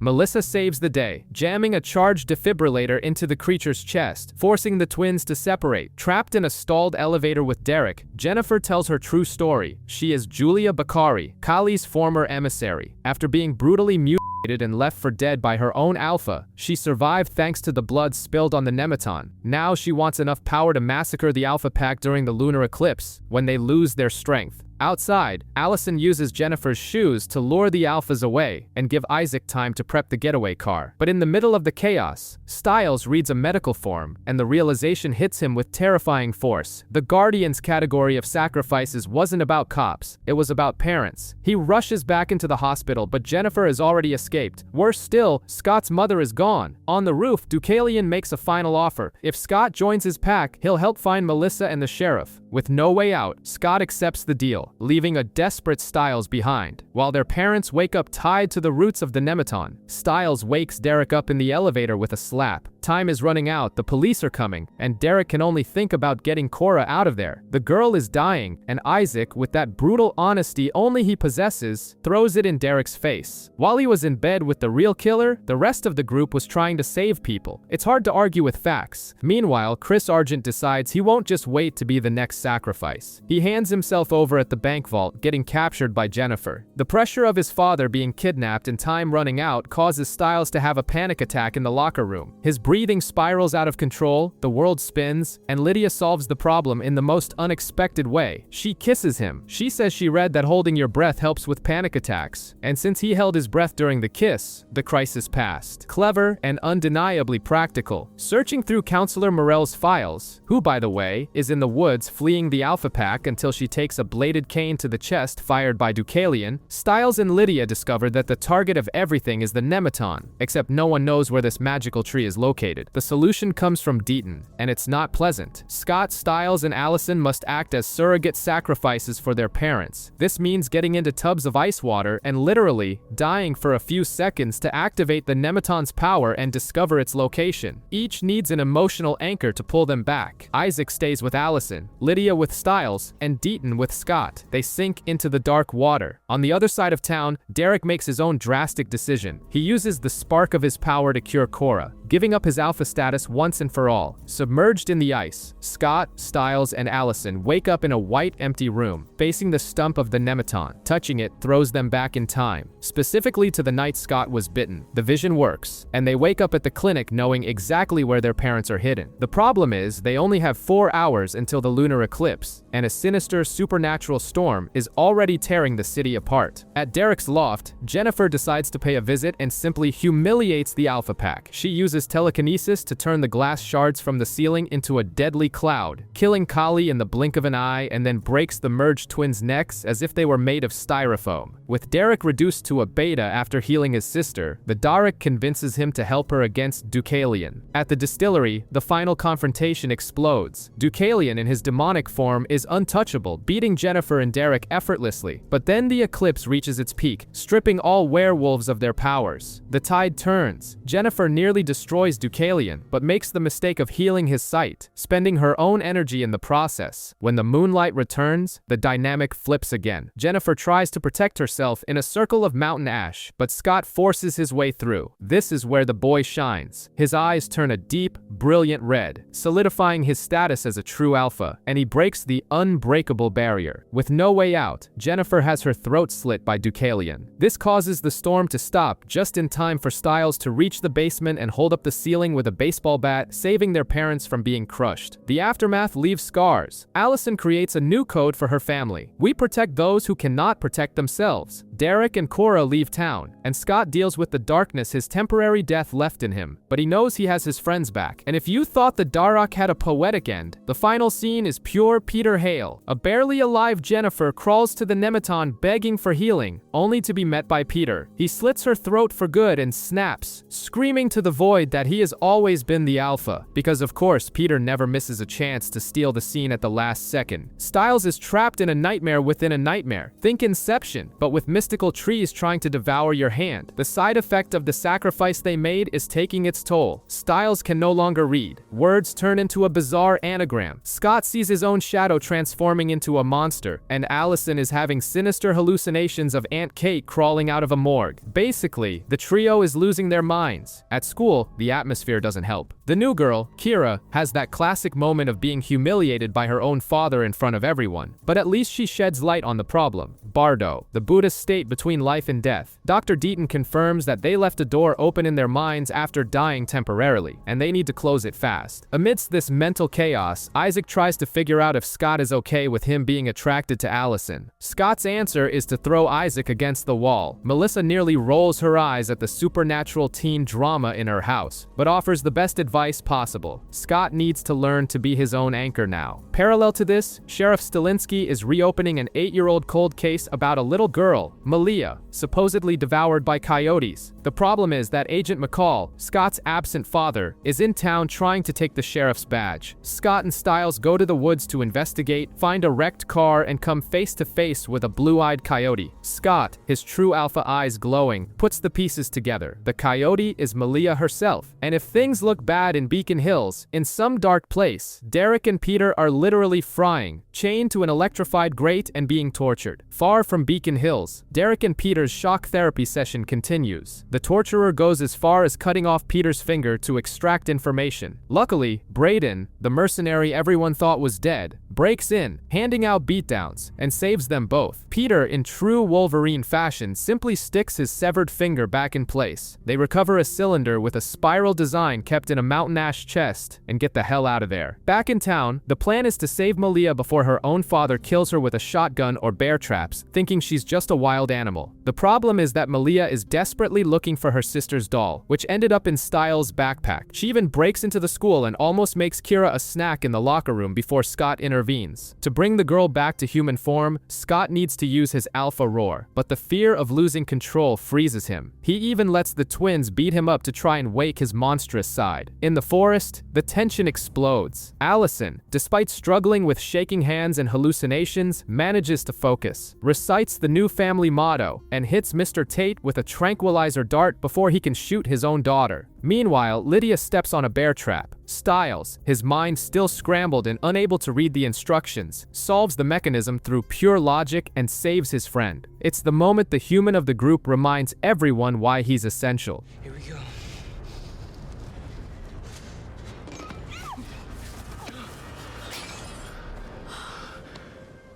The chase culminates with Scott cornering the coyote. He finally embraces his power, letting out a roar so powerful it forces Malia back into human form after 8 years. The trauma in the pack's mind seems to close. Stiles can read normally again, but there is no peace in Beacon Hills. Near the Nematon, a mysterious figure plucks a bud from the tree, releasing a swarm of fireflies that take the shape of 3 human silhouettes. The new nightmare has just arrived. Tension at Beacon Hills Hospital hits the roof when Agent McCall decides to transfer a high-risk patient in secret. The man is William Barrow, an engineer who blew up a school bus and now has a dangerous shrapnel fragment blocking vital organs. Melissa McCall handles the triage and quickly realizes something is very wrong. Barrow asks about the mischief night before Halloween and snaps, mentioning he went after children with glowing eyes. Meanwhile, at school, Stiles and Scott fulfill the sacred tradition of trolling Coach Finstock, dismantling his chair and setting up the classic, infamous Greenberg prank. The piece is short-lived. The Alpha Twins try to join Scott's pack out of pure survival, as they are now vulnerable Omegas. But the true Alpha refuses. With no way out, the twins decide to hang around the school and pretend to be normal students. On the operating table, the nightmare happens. Barrow's wound opens, releasing a bizarre swarm of flies, and he manages to escape. Lydia, with her banshee instincts, spends the day hearing an unbearable electrical buzzing and deduces, with Stiles' help, that Barrow is hiding in the school. In the chemistry lab, they find blood, suture staples, and a message left on the chalkboard using the periodic table. The elements spell out a name, Kira. Speaking of her, the new student invited Scott to a very awkward dinner, featuring Scott gagging on wasabi thinking it was guacamole. But the romantic mood collapses when Barrow attacks Scott in the street and kidnaps Kira. He takes her to a power substation, wanting to electrocute her, believing she is part of the glowing eyes business. But Barrow didn't count on one detail. When he throws the high-voltage cable at her, Kira doesn't die. She absorbs all the electricity, emits a blinding glow, and blacks out the entire city. Elsewhere, Derek undergoes a bizarre ritual, using his dead mother's claws connected by Peter, waking terrified from a vision involving the Nematon. And as soon as the blackout hits the city, Isaac is cornered in Allison's house by dark figures wearing Japanese masks.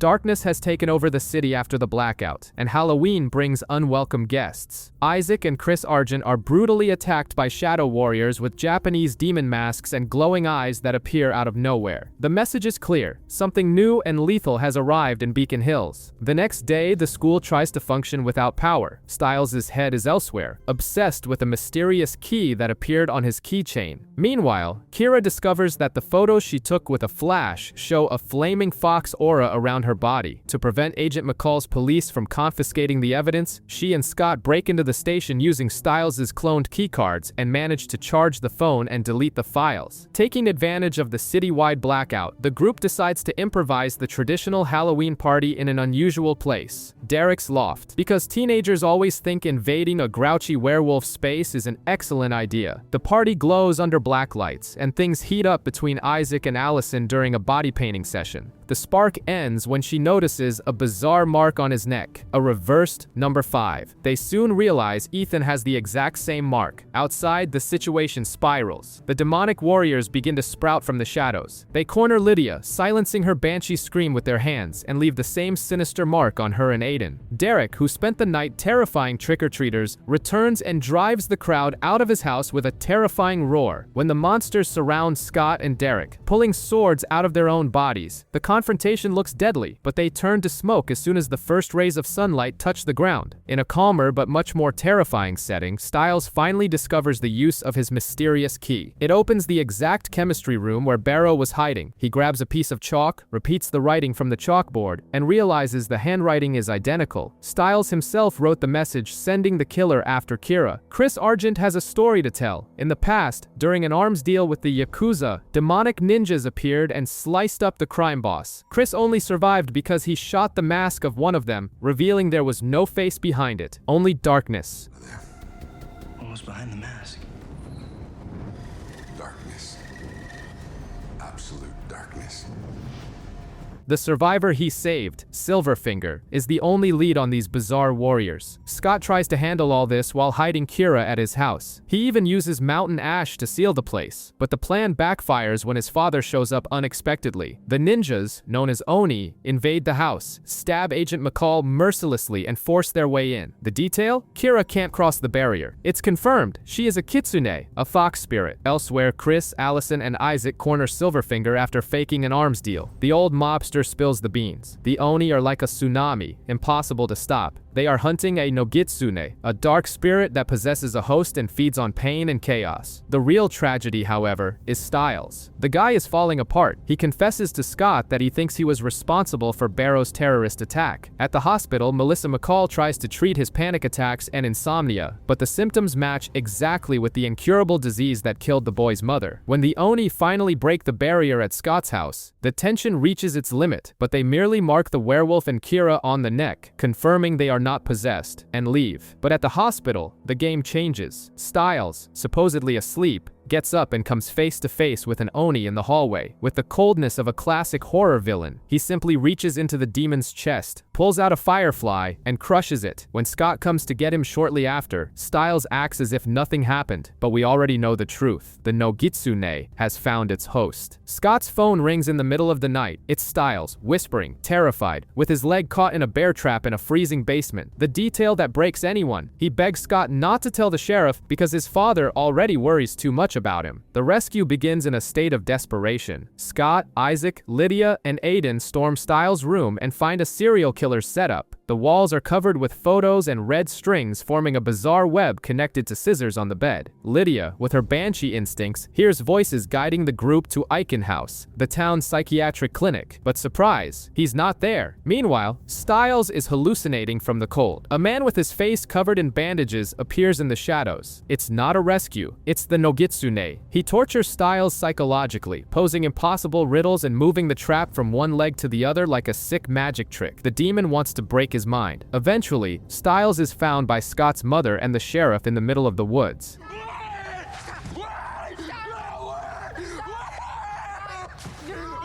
It's okay. You're all right.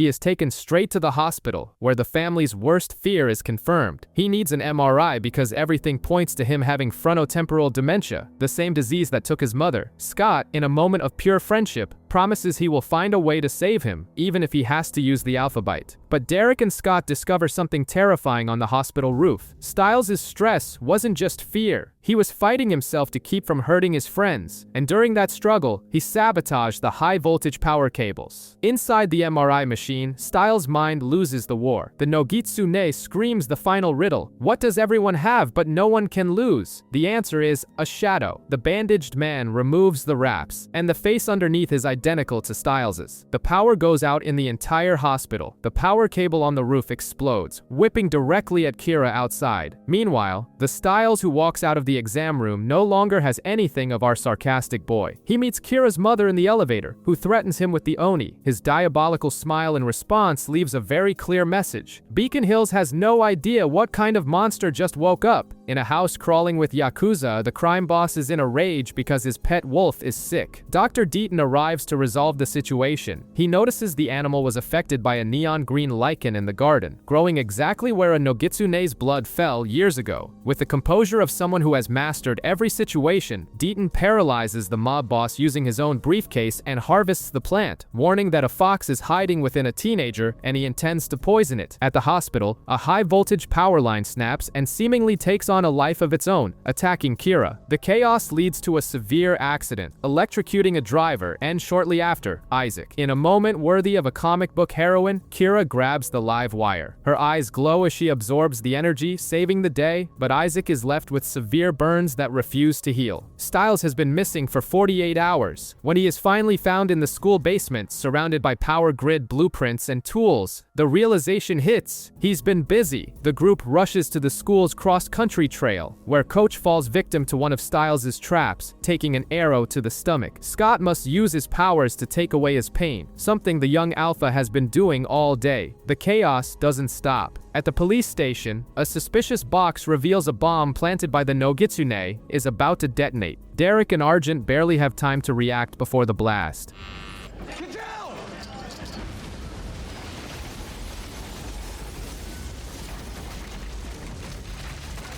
Derek uses his own body to shield the hunter from the shrapnel. Trying to escape the Oni sweeping through the city, Scott, Stiles, and Kira head to the animal clinic. During a confrontation at the door, Scott is stabbed by one of the Shadow Warriors. It is then that the true nightmare is revealed. Inside the clinic, Stiles knocks Kira unconscious, twists the sword lodged in Scott's gut, and confesses everything with a sadistic smile. He had been manipulating Scott into absorbing pain all day just to have a feast ready. The Nogitsune has finally taken full control. But arrogance comes with a price. Deaton appears silently and injects the wolf lichen directly into Stiles' neck. The boy collapses, but the vet warns, the poison fox is not dead yet. The atmosphere is impossibly heavy as Sheriff Stilinski pulls up in front of Icon House. Stiles has made the decision to check himself into the psychiatric ward for a 72-hour observation. His MRI showed the same signs of the cerebral disease that killed his mother, and the boy is terrified of hurting anyone else. Scott tries to stop him, but Stiles is adamant.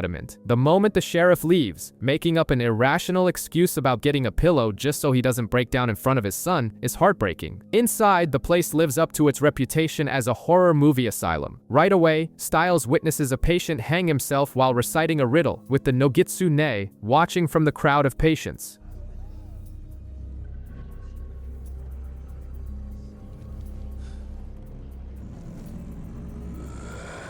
To complete the warm welcome, he runs into Malia Tate, who greets him with a punch to the face for forcing her to become human again. On the outside, it's a race against time. Deaton's lichen is only a temporary band-aid. The true cure might be in a mystical scroll hidden inside a dead mobster's silver finger. Scott, Allison, Lydia, and the twins organize a heist on the armored truck transporting the evidence. The execution is far from Ocean's 11 levels of subtlety. They end up in a brutal brawl against Kincaid, a giant werewolf who gives Scott a humiliating beating. In the end, the twins use brute force, and Scott recovers the scroll. Meanwhile, in the dark basement of Icon House, Stiles and Malia find the mummified corpse of the original Nogitsune, hidden behind a false wall. Things heat up between them, and they end up together. But the peace is short-lived. Oliver, Stiles' roommate who swallowed one of the demon's flies and lost his mind, attacks them with a taser. Controlled by the spirit, Oliver ties Malia up and turns on a power drill, ready to bore into the girl's skull. Desperate, Stiles begs the Nogitsune to stop, The entity agrees but demands the ultimate price. Styles must let him in for good. With no way out, he gives in. The Nogitsune takes absolute control, breaks the restraints, knocks Oliver out, and walks away a free man. Elsewhere, Deaton translates the scroll and delivers the verdict. The only way to expel the spirit is if the host's body changes. Scott understands the message perfectly. He's going to have to bite his best friend and turn him into a werewolf. We flash back to 1943, with soldiers dumping bodies in the dead of night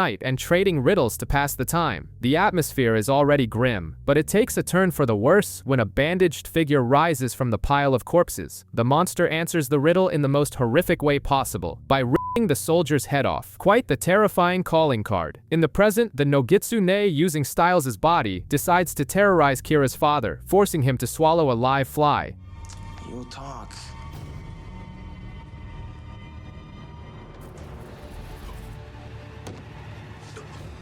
Kira and Scott arrive in time to save him with some magic mushrooms her mother kept. And then the bombshell drops. Noshiko, Kira's mother, is 900 years old. She explains that it all began at the Oak Creek camp during World War II. Noshiko fell in love with a military medic named Reese. However, corrupt soldiers began stealing medicine from the camp. A riot broke out, and Reese was accidentally burned alive by a werewolf who lost control. Shot and consumed by rage, Noshiko summoned a dark spirit for revenge. The problem was that the spirit chose to possess Reese's charred corpse, creating the original Nogitsune. She eventually defeated the creature and buried the host fly beneath the Nematon. Yes, the same magical tree that Scott, Allison, and Styles recently recharged with a sacrifice. Good job, everyone. While the history lesson is underway, Sheriff Stilinski realizes that Styles' brain scans were faked. The spirit only wants to steal their hope, playing a psychological game. To capture his son, the sheriff recruits Chris Argent and Derek Hale. They track a lead to a chessboard left at the Stilinski house, but Chris quickly realizes it's not a message, it's a threat pointing straight to Derek's loft. The team enters the loft prepared for the worst, and there sits Styles, waiting in the dark, offering a casual and chilling, "Hey Dad." The confrontation at the loft is tense from the start. The sheriff tries to handcuff his own son, but the Nogitsune snaps the metal like a toy. Chaos ensues. Allison fires a taser. Derek attacks and is thrown across the room, and Chris Argent draws his firearm. Desperation peaks when the sheriff points his gun at Argent's head to stop him from shooting Styles. As if things weren't bad enough, the Oni invade. When the dust settles, Styles has vanished. The evil spirit goes to Noshiko at Icon House, steals her last magical dagger, and stabs himself in the stomach. But instead of dying, a swarm of flies erupts from within him. These insects fly across the city, infecting Isaac, the twins, and Derek. Suddenly, everyone loses control. Isaac pins Allison down and heads to the school to pick a fight with the twins, while Derek ties Chris Argent to a chair and douses him in lighter fluid, ready to burn the hunter alive.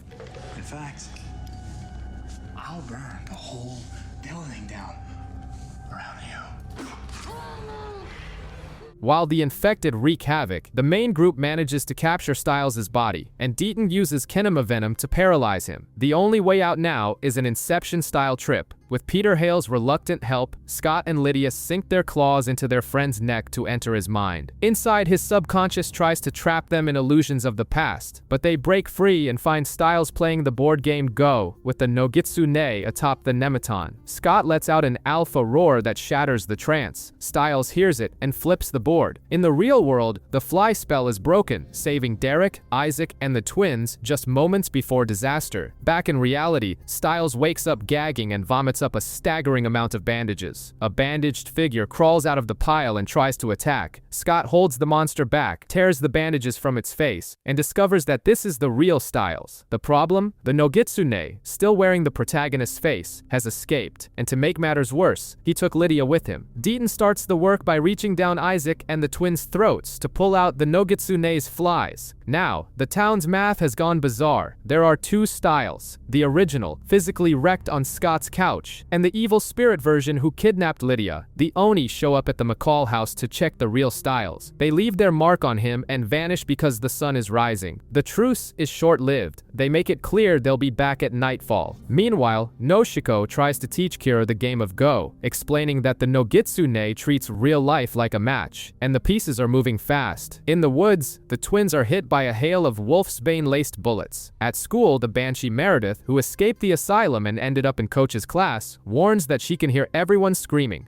basically a collective death omen. Preparing for the worst, Allison forges a silver arrowhead, completing her definitive rite of passage as a hunter. Shortly after, the group discovers Lydia is being held in the underground tunnels of Oak Creek. Upon arrival, Noshiko is already there with the Oni, ready to kill the Nogitsune, accepting that the body he inhabits will go with him. But the ancient demon laughs in her face, breaks the control dagger, and, in a masterstroke, steals the Oni's loyalty. Now the Shadow Ninjas work for him. A battle explodes. Kira, Isaac, and Allison fight against dozens of unblockable strikes. Just as an Oni is about to slice Isaac, Allison fires her new silver arrow. It's a direct hit. The demon glows and evaporates. Her father's theory was right. The relief lasts exactly 1 second. Before she can celebrate, another Oni runs her through with a sword. She falls into Scott's arms, smiling comfortingly despite the pain. No jokes to break the tension here. She just looks at him, says she is in the arms of her first and only love, begs them to tell her father, and takes her final breath. Dealing with Allison's death isn't an option right now, because the Nogitsune's board is set for a bloody checkmate. Chaos takes over Beacon Hills. The Oni invade the hospital and the police station, slashing Melissa and the sheriff. Everyone begins bleeding venom and weakening toward death. Outside the school, Derek, Chris Argent, and the twins form a desperate barrier against more demons. Inside, Scott, Styles, Kira, and Lydia are thrust into a brutal illusion by the Nogitsune, a winter garden surrounded by merciless ninjas. The spirit plays his final card. The only way to save the wounded in the city is for Styles to stab himself right there with a sword, and Scott finishes the job. But Styles notices a textbook lying in the snow and realizes the obvious. None of this is real. It's all a mind game. In a true divine move to turn the tide, he tells the group to ignore the swords and just walk forward. They walk right through the Oni, absorbing the illusory pain of the cuts, and force their way out of the nightmare, tumbling back into the real school hallway. To kill the spirit for good, they must follow the rule of the ancient scroll, change the host. Scott sinks his alpha fangs into the Nogitsune's arm while Kira pierces his chest with her katana. The supernatural shock forces a disgusting fly out of the creature's mouth, and Isaac promptly locks it in a box made of the magical Nematon wood. The evil clone turns to dust on the floor. At the hospital and the station, the magical wounds vanish, and everyone survives. But at the school entrance, the victory claims its final toll. Aiden was run through by an Oni just a second before the demons disappeared, dying in his brother's arms. In the following days, the dust settles, and life tries to move on. Malia Tate enrolls at the school, and Danny breaks up with Ethan, dropping the best line of the season. He always knew about the werewolves because, well, dude, it's Beacon Hills. Just when it seemed there would be peace, Derek tells Styles about a hunter attack at his loft. The smoke from the invasion clears to reveal who shot him. Kate Argent. Yep, Allison's psychopath aunt is alive, with a blue face and a mouthful of fangs. That scratch Peter gave her in the past didn't kill her. It turned her into the town's newest headache. Styles and Lydia enter a Mexican village in the middle of nowhere, executing what Styles himself labels the stupidest plan we've ever had. The destination is a crowded nightclub, the base of operations for Araya, the matriarch of the dangerous Calavera hunter family. The goal is simple: put $50,000 on the table and buy Derek back. Araya refuses the money and underestimates the duo until Styles reveals they didn't come alone. In the middle of the dance floor, Malia and Kira try to blend in awkwardly, while Scott is already positioned in the shadows, his red eyes glowing. The tension explodes quickly. Kira pulls out neon nunchucks, Malia drops hunters with her fists, and Scott displays his alpha strength. But Araya has the home field advantage and releases Wolfsbane gas through the vents. Scott passes out and wakes up strapped to a chair in a grimy bathroom. The worst part is that Araya didn't capture Derek. She kidnaps Scott specifically to find out who did take the werewolf. To force an answer, she hooks Scott up to an electric chair and forces Kira to crank up the voltage, threatening to torture Lydia if she stops. It's brutal.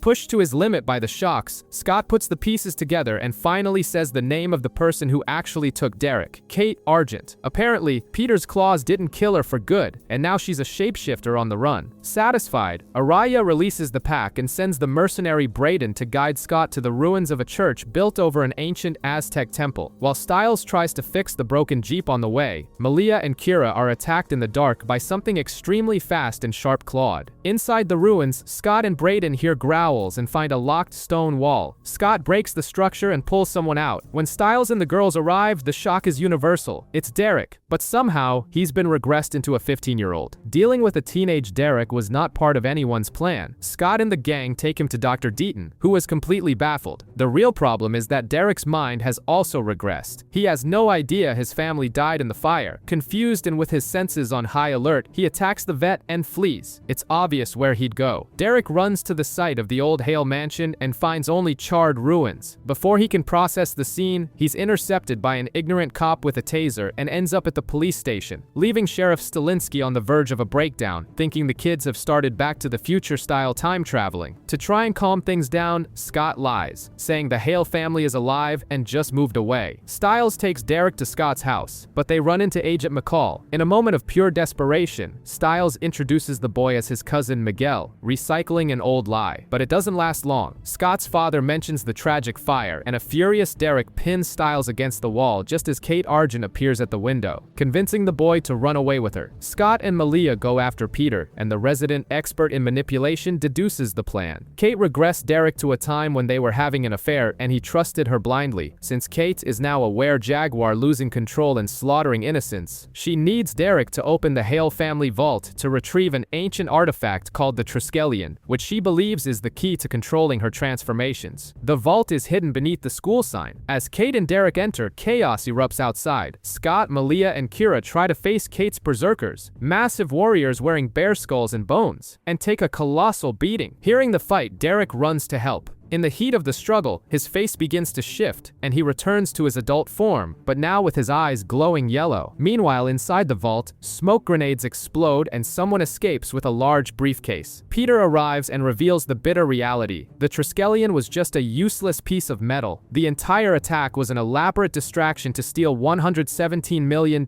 in Hale family bonds. A true Ocean's 11, just with claws and fangs. Sean is looking for his cat around the house and stumbles into the worst-case scenario. The animal is covered in blood, and there's a mouthless assassin in the hallway. The man carries a military hatchet and uses a keyboard on his wrist that speaks for him, sounding like a macabre version of Siri. He has decimated the entire family, but Sean manages to break a window and escape into the street. Meanwhile, Derek and Peter are dealing with bankruptcy. They hire the mercenary Brayden to track Kate and recover the $117 million stolen from the vault. In the middle of an argument with his uncle, Derek's eyes glow yellow. He's losing his powers and has no idea why, but he's willing to pay to find out.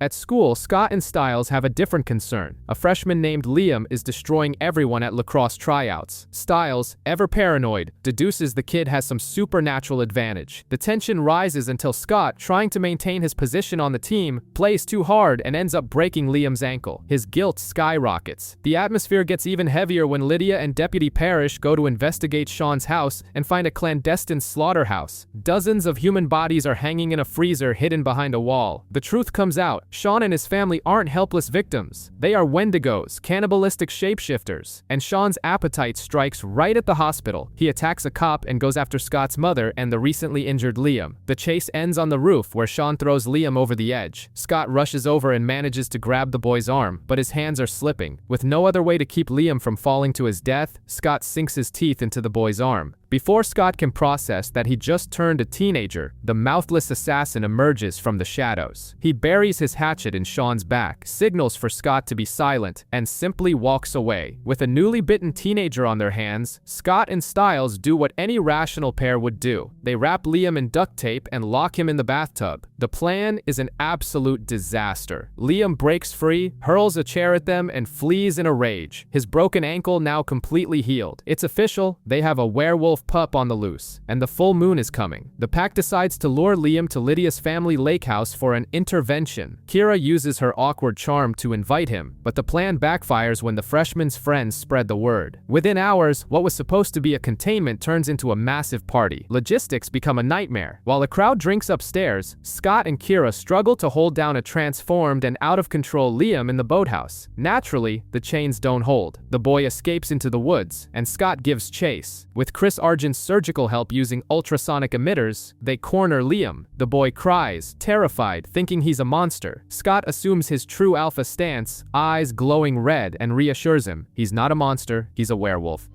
Like a monster.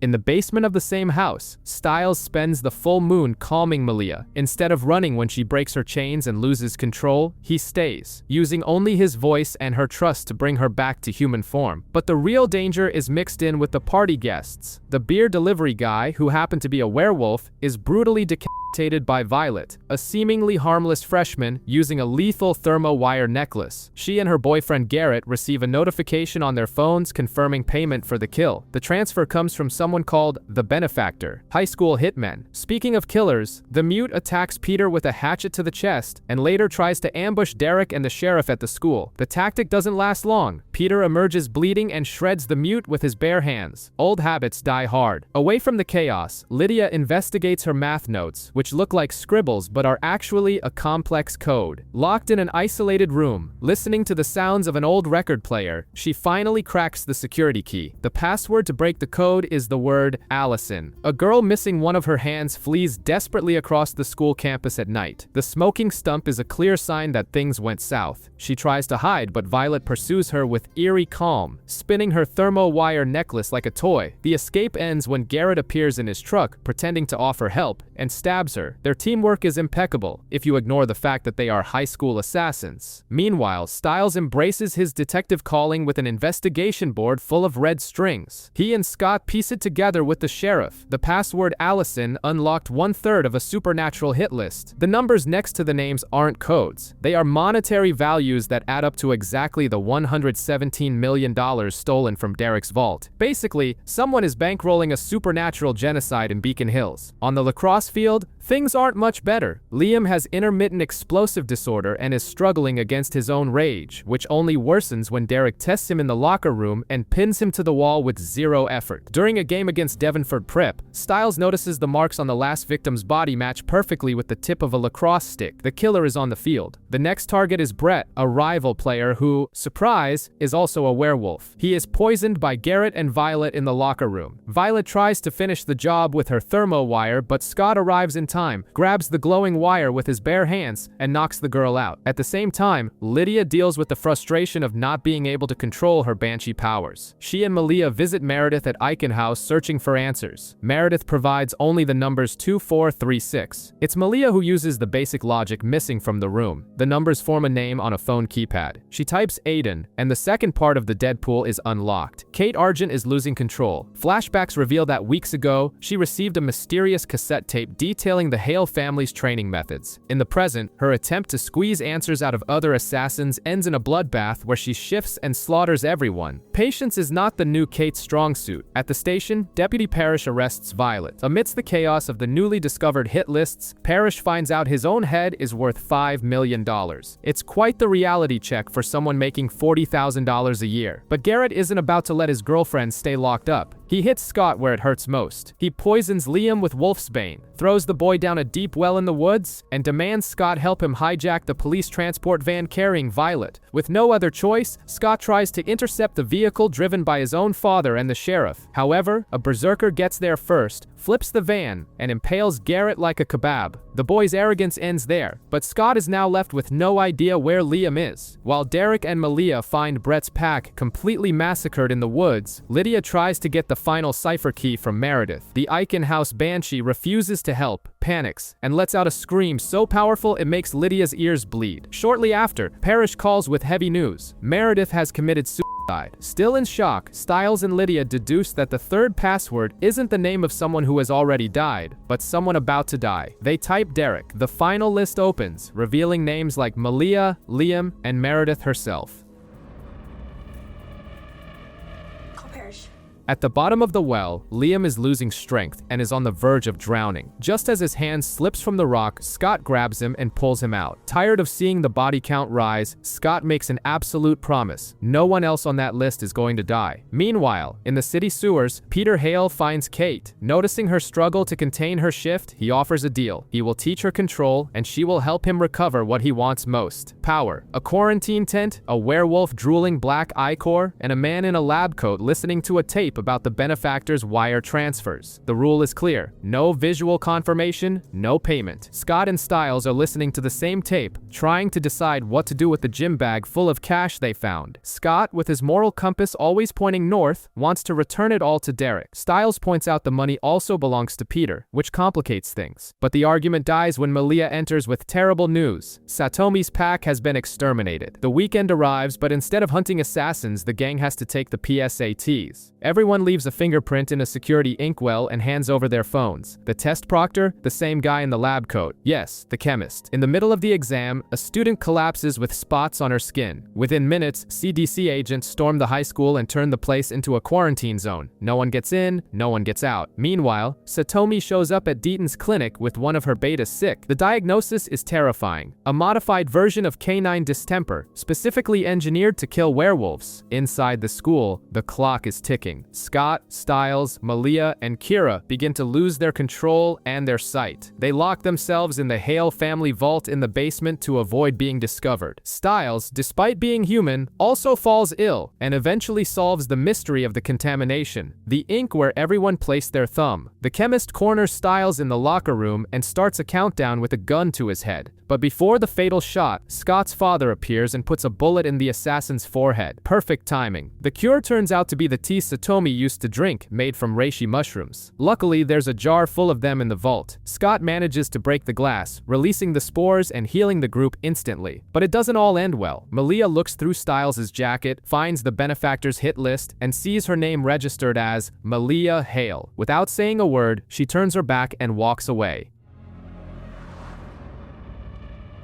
Agent McCall coldly reports how he had to take down the chemist and warns Scott that he knows the kids are hiding something. But Scott has much more urgent problems on his agenda than a heart-to-heart with his dad. He needs to die. The plan borders on insanity. Since the benefactor demands visual confirmation to pay the assassins, Scott decides to fake his own death to lure the villain out and discover their identity. Kira uses a Foxfire shock to stop the Alpha's heart. From that moment, they have exactly 45 minutes before the death becomes permanent. At the hospital, Melissa puts on an acting masterclass, weeping over her son's body, while Stiles and Chris Argent message the benefactor, challenging him to come claim the confirmation in person. As the clock ticks, Derek tries to adapt to life as a mere mortal. Without his powers, healing, or glowing eyes, he needs new defenses. Brayden takes on the role of firearms instructor, teaching him that against the supernatural, you have to bend the rules. The close quarters combat training ends exactly how everyone expected, with the two of them in bed together. Elsewhere, Malia breaks into the Hale vault searching for her adoption papers. Peter shows up, surprising no one, and uses the opportunity to manipulate the girl. He plays the wronged relative card and promises to help her find her biological mother, the mysterious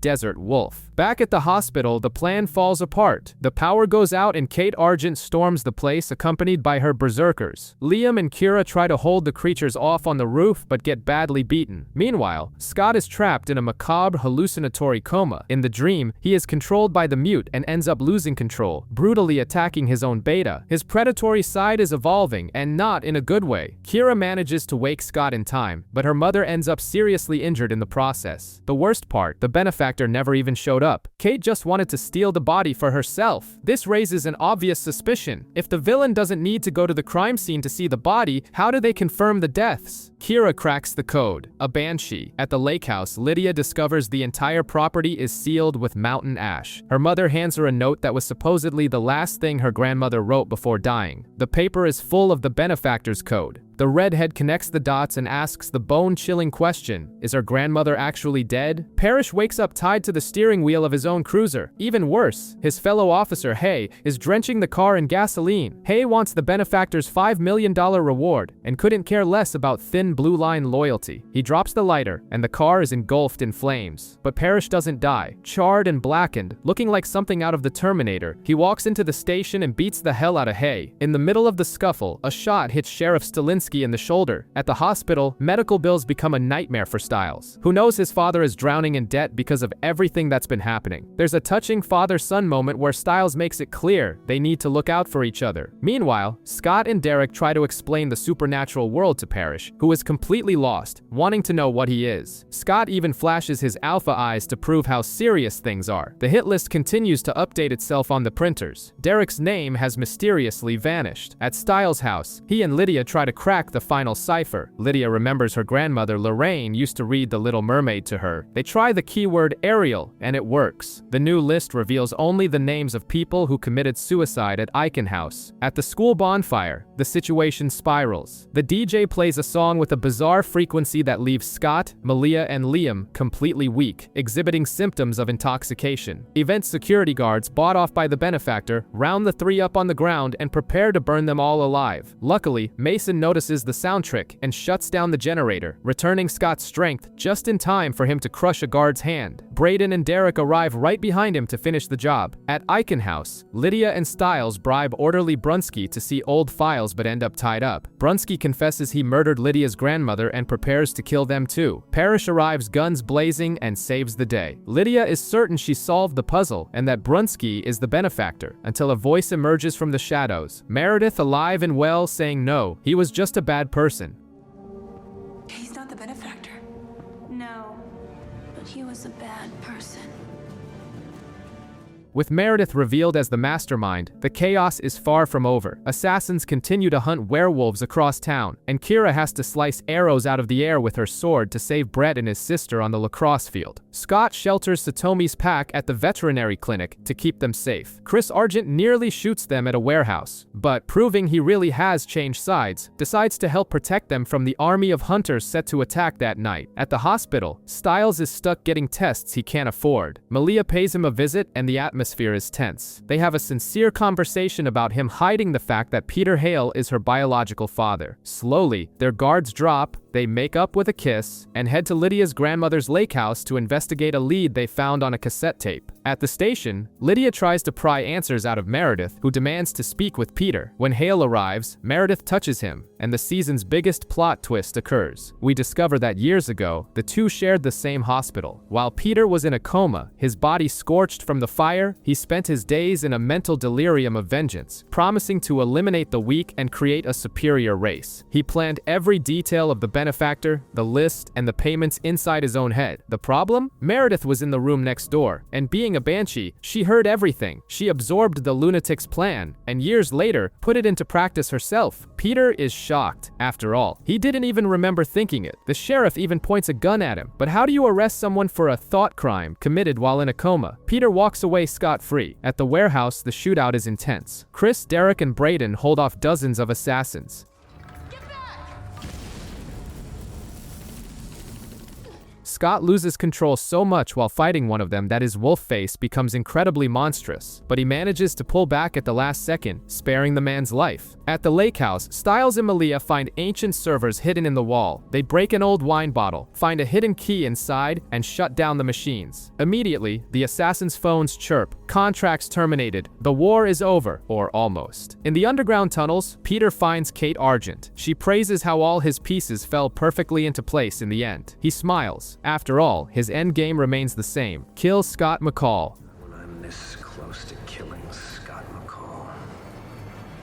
In a bizarre slaughterhouse, a Wendigo named Patrick prepares to devour a girl. The guy even warns her that her fear will improve the seasoning. But before he can take the first bite, Dr. Deaton appears out of nowhere and beats him down with a baton. When the girl asks if he's a cop, Deaton gives that smile and says he's a veterinarian. Stone cold. Deaton takes the Wendigo to Eichen House, which has a secret floor full of cells for supernatural creatures. There he visits Dr. Valak, a man locked in a plexiglass cell who looks like Hannibal Lecter. Deaton wants to know what Kate Argent did to Derek. In response, Valak removes a bandage, revealing a bizarre third eye pulsing inside a hole in his forehead. The vision is so intense, it puts Deaton into a coma. Meanwhile, Scott deals with a real-world dilemma. He almost gives in to the temptation of using the stolen money to pay the household bills, but Melissa shuts the idea down immediately. Mothers always know what's right. Scott returns the cash to Derek, who accepts it calmly. The reason for the calm? The money was all Peter's. Honestly, if it were mine, I wouldn't mind losing Peter's money either. Angry? It's not even mine, it belongs to Peter.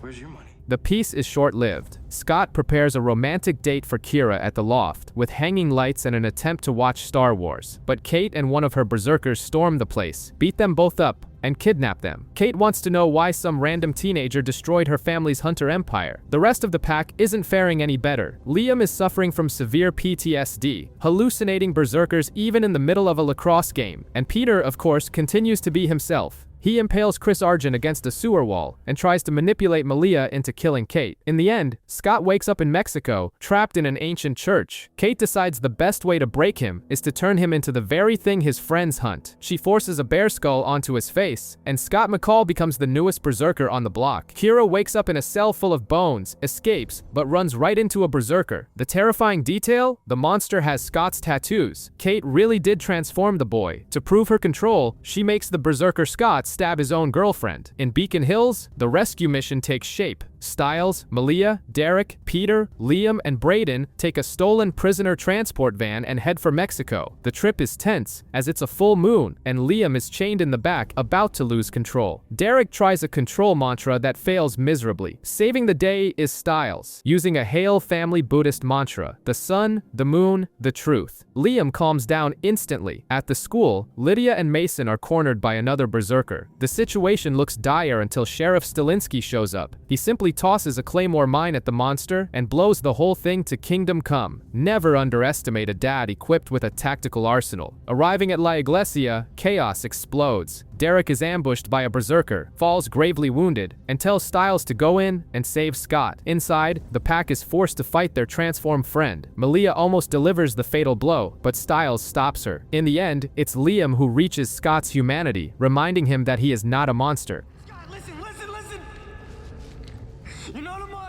The true alpha reacts, rips the bear skull in half with his bare hands, and breaks free. And then the real villain reveals himself. Peter shifts into a monstrous beast and confesses he rigged everything to steal Scott's power. The fight is brutal, with Peter hitting hard, but he makes the mistake of threatening Liam. That's the final trigger. Scott dodges everything, calls Peter a monster, and knocks him out in a humiliating fashion.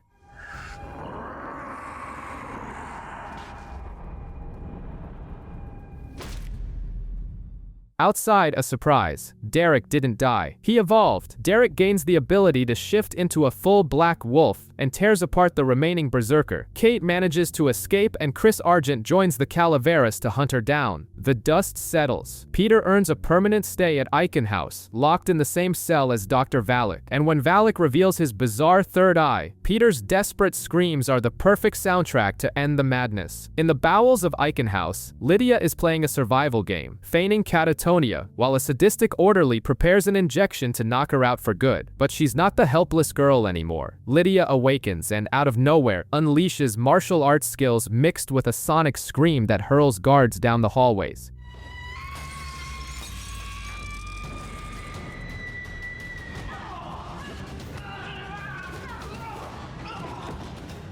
It's a Matrix-style escape. Sadly, it's short-lived. Outside, an illusion of a dead ex-boyfriend distracts her and security takes her down. She only wanted to warn her friends that everyone was going to die. Classic. Elsewhere, Stiles has a college plan mapped out where the whole pack stays together in the same area. Scott is skeptical, thinking the peace of the last 6 months means something terrible is coming to balance the scales. And boy, is he right. Poor Parrish, frustrated with endless paperwork at the station, goes to check a noise complaint at an old house. What does he find? A wall leaking a bizarre black liquid from which a man covered in slime with giant talons emerges. The monster attacks Parrish and begins to drain his energy, making the officer's eyes glow orange. The creature doesn't stop there. He intercepts Scott just as the protagonist tries to take shelter from the storm with Kira. The fight breaks out and the monster mysteriously begins to steal Scott's true alpha power. Luckily, a rookie werewolf shows up to help. His name is Theo, an old acquaintance who returned to town wanting to join the pack. Scott reacts, breaks the monster's arm, and the creature flees to save its own skin. Despite the chaos, the pack manages to gather at the high school library to sign their initials on a shelf, marking their senior year, but the real danger has just arrived. The defeated monster crawls back to beg for a second chance from 3 bizarre figures in steampunk masks. Their response? A sword through the guy's chest from which a flock of dark ravens erupts. In the future, back at the asylum, Dr. Valak, the third eye patient, wants to know what went wrong this school year. Since Lydia says she doesn't remember, he simply pulls out a medical drill to bore to her skull. Therapy in Beacon Hills is heavy. The strange atmosphere continues to affect the students. Tracy has been having intense night terrors involving ravens and a masked figure watching her. The school guidance counselor thinks it's just teenage anxiety, but vomiting black slime and bird feathers definitely doesn't fit the standard pre-exam stress diagnosis. Meanwhile, Stiles has activated paranoid detective mode, and the target this time is Theo. He's absolutely certain the guy isn't who he says he is. Malia doesn't care much, simply pointing out the kid is cute and has a perfect body, and Scott is in his usual understanding mode. The protagonist, in fact, is focused on passing advanced biology to get into UC Davis and become a vet. A solid plan for someone who almost dies every week. Unconvinced, Stiles breaks into the administration office, steals Theo's records, and performs a handwriting analysis in true CSI fashion. He swears the parents' signatures are forged. To prove his theory, he drags Liam along to spy on Theo in the woods. The plan backfires. They find the guy grieving at the exact spot where his sister died in the past. Theo notices the surveillance and delivers a speech so perfect about friendship and loyalty that it would convince almost anyone. Night falls, and Parrish stakes out Tracy's house, getting surprise company from Lydia. Only the girl isn't actually there. Tracy wakes up in the lair of those doctors with steampunk masks. They drive a giant syringe into her neck with a silver liquid, and she transforms into a crazed werewolf. Remember the supposed night terrors? It was Tracy herself clawing the cabinets and the ceiling of her home. In parallel, Liam finally finds the courage to show his werewolf side to his friend Mason. He saves the boy from a massive black wolf chasing them at school, a wolf that, shortly after, runs off and shifts into Theo himself. And for anyone who thought Stiles was crazy, he was dead right. Away from the pack, Theo confronts the two terrified people pretending to be his parents. They failed to train and copy the signature perfectly for school. Theo's solution? He grabs a hammer and crushes the fake father's hand to justify the bad handwriting with a cast on the arm. The good guy was a psychopathic fraud. Sheriff Stilinski is getting ready for a date, a rare event in itself. But the mood quickly shifts as we see Donovan being transferred between cells. The kid doesn't miss a beat, threatening to kill the sheriff with agonizing cruelty. Stiles, true to form, mocks his performance, suggesting he try a Christopher Walken impression next time. But Donovan's bravado doesn't last long. During the transport, the van flips violently. The culprit is Tracy, who is no longer just a girl suffering from night terrors, but a creature who slaughters the driver and her own father in cold blood. Donovan seizes the chaos to escape, only to run straight into the dread doctors in a dark alley. The makeshift surgery they perform on him involves a bizarre silver liquid, sealing the boy's fate. Meanwhile, Malia is having one of those chaotic driving lessons with Lydia and Kira, and because the universe of Beacon Hills never takes a day off, their car stops exactly at the scene of the van crash. Scott tracks Donovan, who is in shock and can only repeat Tracy's name. The problem is that Tracy is completely trapped in a hallucination. She shows up at the school seeing the dread doctors where no one else is, attacks Hayden, and spits out a mercury-like goo before collapsing. The pack takes the girl to Deaton, and that's when the true nightmare is revealed. Tracy's spine splits open, revealing a Kenema tail. She paralyzes everyone in the room and simply walks through a barrier of mountain ash, something supposedly impossible. The beast heads straight for the police station, hunting Lydia's mother. Chaos erupts. The sheriff is knocked down and Lydia takes a brutal stab from Tracy's tail. Kira saves the day by activating her fox aura to slice off the monster's tail. Malia manages to pin Tracy down in the basement, but victory doesn't last a second. The dread doctors appear out of nowhere, inject her with something, declare her condition terminal, and vanish, leaving Tracy dead on the floor. While Lydia fights for her life on the operating table, with the added bonus of hallucinating the dread doctors before the anesthesia kicks in, Parrish tries to understand his own supernatural side. He recalls his training with Lydia and the macabre dreams where he carries charred bodies to the Nemeton, that old tree stump that serves as a beacon for every kind of disaster in town. At the station, it's all about damage control. Theo earns some points with the group by applying a quick tourniquet that saves Lydia, while Malia tries to convince everyone that masked men murdered Tracy. Left with no choice, the sheriff bites the bullet and helps cover up the crime scene. After all, a press conference explaining teenage Kenemas would be a hard sell. At Scott's house, Deaton pieces together what's left of Tracy and reaches a terrifying conclusion. She wasn't born a werewolf, nor was she bitten. she was made. Someone is using scientific methods to fuse species together, creating chimeras immune to the classic rules of the supernatural. With this bombshell dropped in Scott's lap, the vet leaves town in search of answers. The theory is proven true very quickly. At a local club, Liam and Mason run into Lucas, a boy who seems harmless until his arms sprout scorpion-like stingers. A fight explodes in the middle of the club. Scott and Kira arrive for the rescue, but Kira's fox aura spirals completely out of control. She goes after Lucas with a murderous rage and only stops short of executing him because Scott pulls her back at the last second. But the Dread Doctors waste no time and finish him off right there. The body ends up at the morgue, from which Parrish silently steals it to burn at the Nematon. Parallel to all this, the Dread Doctor's plan advances. Theo reveals himself as the ultimate manipulator, visiting the now monstrous Donovan. He convinces the boy that the best way to get revenge on the sheriff isn't by killing the cop, but by destroying the person he loves most. The results are immediate. Stiles is trying to fix his Jeep in the middle of the night when Donovan attacks him from behind, sinking a new mouth full of razor-sharp teeth directly into his shoulder. Stiles is running for his life in the school parking lot. Donovan is hot on his heels, and the chase ends inside the library. The guy isn't just a rebellious teen anymore. He's turned into a chimera with Wendigo traits, which explains the freakish teeth and the sudden urge to devour Stiles' legs. In a moment of desperation while trying to climb a scaffold, Stiles pulls a safety pin. Metal bars come crashing down, and one of them impales Donovan. End of the line for the villain. Stiles panics. He calls 911, hangs up without saying a word, and flees. But guilt gnaws at him. He returns to check the scene, and the body is simply gone. Everything is clean, as if nothing ever happened. He decides to keep this macabre secret to himself, which surely won't cause any problems down the line. Meanwhile, the pack discovers a book called The Dread Doctors, written by a certain Dr. Valak, who happens to be a patient at the friendly and not at all creepy Eichen House. Stiles, Lydia, Scott, and Kira head to the asylum to demand answers. Valak, sporting a bizarre third eye in his forehead, reveals that the book serves to unlock repressed memories of the doctors. In exchange for more information, he asked Lydia to record her banshee scream on a recorder. However, bringing Kira to a place filled with electromagnetic barriers wasn't the best idea.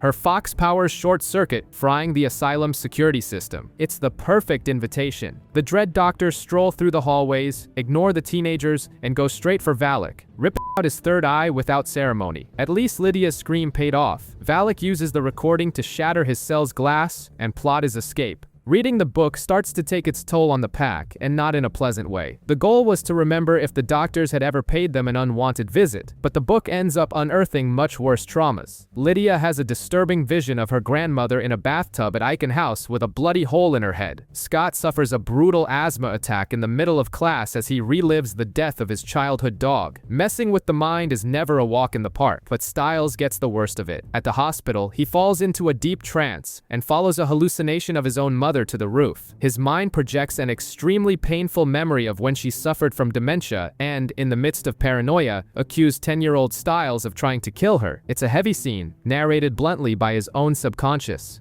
Stop it. Stop looking at me like that. Stop it. Stop looking. When he finally wakes from the delirium, he discovers he's about to be attacked by a new chimera that was chewing on the building's power cables. And guess who shows up to save the day? Theo. He not only fights the creature, but slits its throat without a second thought. Stiles is in shock, but Theo plays his trump card. He asks Stiles not to tell Scott about the chimera's murder, promising that, in return, he won't breathe a word about Stiles killing Donovan. It's blatant blackmail disguised as camaraderie. Away from all this tension, Liam tries to make amends with Hayden at the club where she works. During a power outage, Liam uses a glow stick to light up the girl's face and notices something undeniable. Her eyes reflect light in a supernatural way. The list of chimeras in Beacon Hills just got a new name. With the chimera's body on the roof, Theo is already playing his hand. He corners Stiles, says he saw Donovan die, and suggests they use Josh's body as bait to find out who's stealing the corpses. Stiles, drowning in guilt and fearing his father, agrees to enter the web of lies. Meanwhile, Liam tries to prove to Hayden that werewolves exist in the subtlest way possible by showing her his monster face. She punches him and runs, but soon realizes her own injuries are healing. Before she can process this, the car radio starts talking to her. The engine dies and the Dread Doctors appear. Luckily for her, Liam catches up in time to rip off the sunroof and pull her out, taking her straight to Scott's house, where she finally loses control and reveals her own fangs. Scott comes up with a plan. Use the school's telluric currents to protect Hayden and, for good measure, capture one of the doctors. Because hiding in a high school at night always works out great against immortal villains. To help, Lydia and Parrish scatter signal jammers throughout the building. Outside the animal clinic, Theo and Stiles watch over Josh's body. Theo acts the part of the sympathetic friend, telling a tragic story about how his sister froze to death in a river and he couldn't save her. The detail he forgets to mention is that he actually stood on the bridge and watched her die on purpose. A textbook psychopath. At the school, the plan goes south. The Dread Doctors hack into the electrical system and plunge everyone into brutal hallucinations. Malia thinks she has a stake in her throat. Lydia sees her own tongue being ripped out, and Scott nearly suffocates from an illusion. Amidst the chaos, a flaming fist punches through the window of Stiles' Jeep. The car is flipped and set on fire. Parrish, completely in a trance and covered in soot, steals Josh's body. And as if the night couldn't get any worse, the doctors kidnap Liam and Hayden, while Melissa McCall arrives home to find a dead girl with Kira's sword driven through her chest. Far from Beacon Hills, Deaton investigates an abandoned Russian lab filled with medical oddities and the Dread Doctor's symbol. The expedition ends abruptly when the Desert Wolf appears, guns blazing, and takes the vet captive. Back in town, the chaos of the previous night comes due. Police surround Scott's house, and Melissa and the sheriff clash over the rules of the law versus supernatural threats. Kira is found wandering disoriented on the road, and to keep his daughter out of jail, her father confesses to the murder. Of course, no one buys that a mild-mannered history teacher executed someone with a katana, but it's the cover they have. In the villain's lair, Liam and Hayden are trapped with another chimera, Zack, who has wing stumps on his back and bleeds silver mercury. The warning is clear. Bleeding silver means you're a failed experiment, and failures are discarded.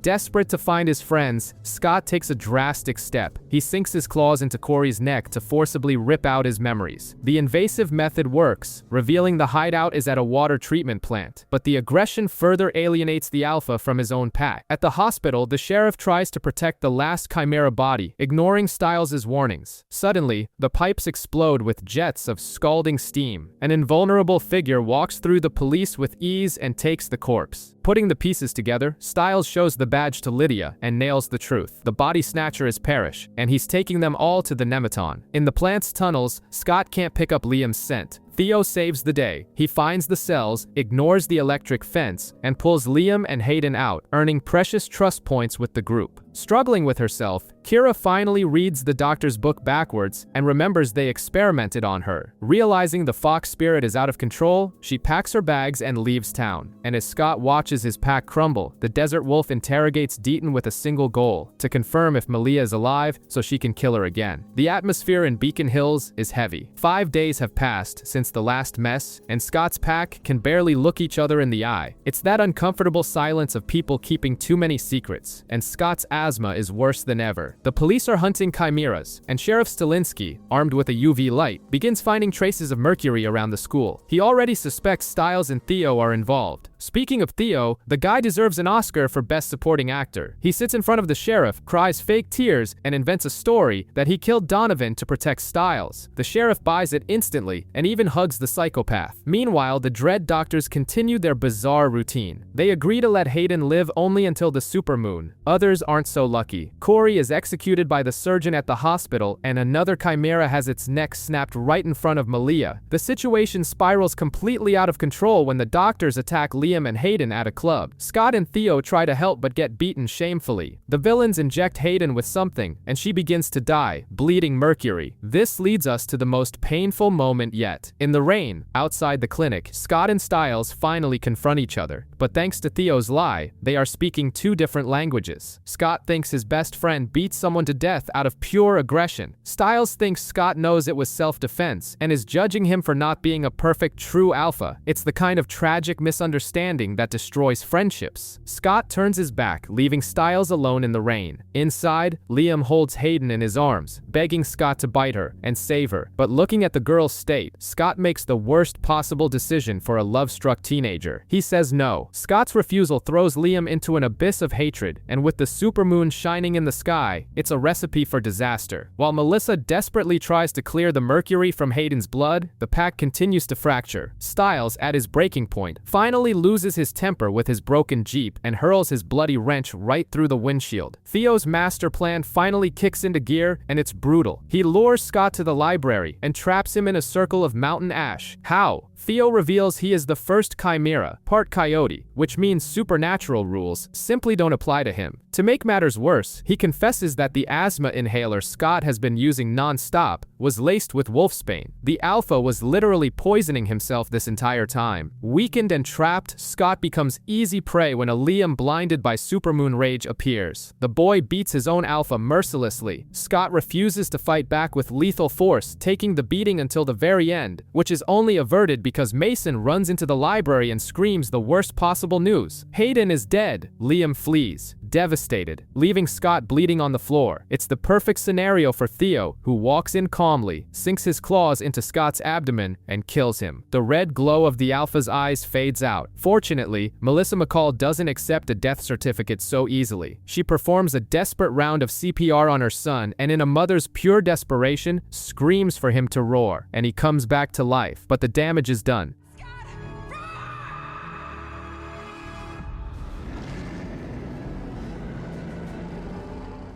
Stiles finds the sheriff beaten and bleeding, and Theo, he knocks Lydia out, drags her to the Nematon, and uses her abilities to find the bodies. With a mysterious fluid, he injects Tracy, Corey, Josh, and Hayden, and one by one, they open their eyes. Theo got what he wanted, his own pack of supernatural zombies. Far away, the Dread Doctors break down a wall, revealing a painting of two colossal monsters in battle. Dr. Valak is performing a minor surgery on Lydia's head, and by surgery read, a literal hole in her skull, just to extract some answers. Through her visions, we discover a disturbing detail about Theo. At just 10 years old, he let his own sister freeze to death in a river just to steal her heart and become the Dread Doctor's first experiment, a child prodigy of psychopathy. Meanwhile, in the present, chaos reigns. Sheriff Stilinski is in the hospital fighting for his life, and Stiles is falling apart in the waiting room. Scott isn't much better. He can barely heal the hole Theo left in his stomach, and his Alpha eyes barely flicker before failing. A sense of defeat hangs in the air. Parrish, who has just discovered through Lydia that he is a harbinger of death, finds her catatonic body in the woods. Lydia's mother, ignoring all common sense, signs her daughter into Icon House, thinking it's safer there. Big mistake. The grudge between Stiles and Scott is still at its limit, even turning physical at the hospital because of Theo's lies. But desperation takes over. Stiles realizes his father wasn't attacked by Theo, but by a missing teenager named Noah. Along with Malia, in a very heavy ex-boyfriend/girlfriend vibe, they find the boy, who is actually a berserker chimera. The Dread Doctors appear, but Chris Argent emerges from the shadows, gunning them down like he's the Terminator, buying them time to escape. In the scramble, Noah breaks one of his bone claws. This gives Melissa a realization at the hospital. The sheriff is being poisoned by a piece of bone marrow inside his body. A quick surgery later, the problem is solved and the sheriff is saved. Parallel to this, Liam discovers that Hayden is alive, only now she's running with Theo, and returning to the future of Lydia's vision,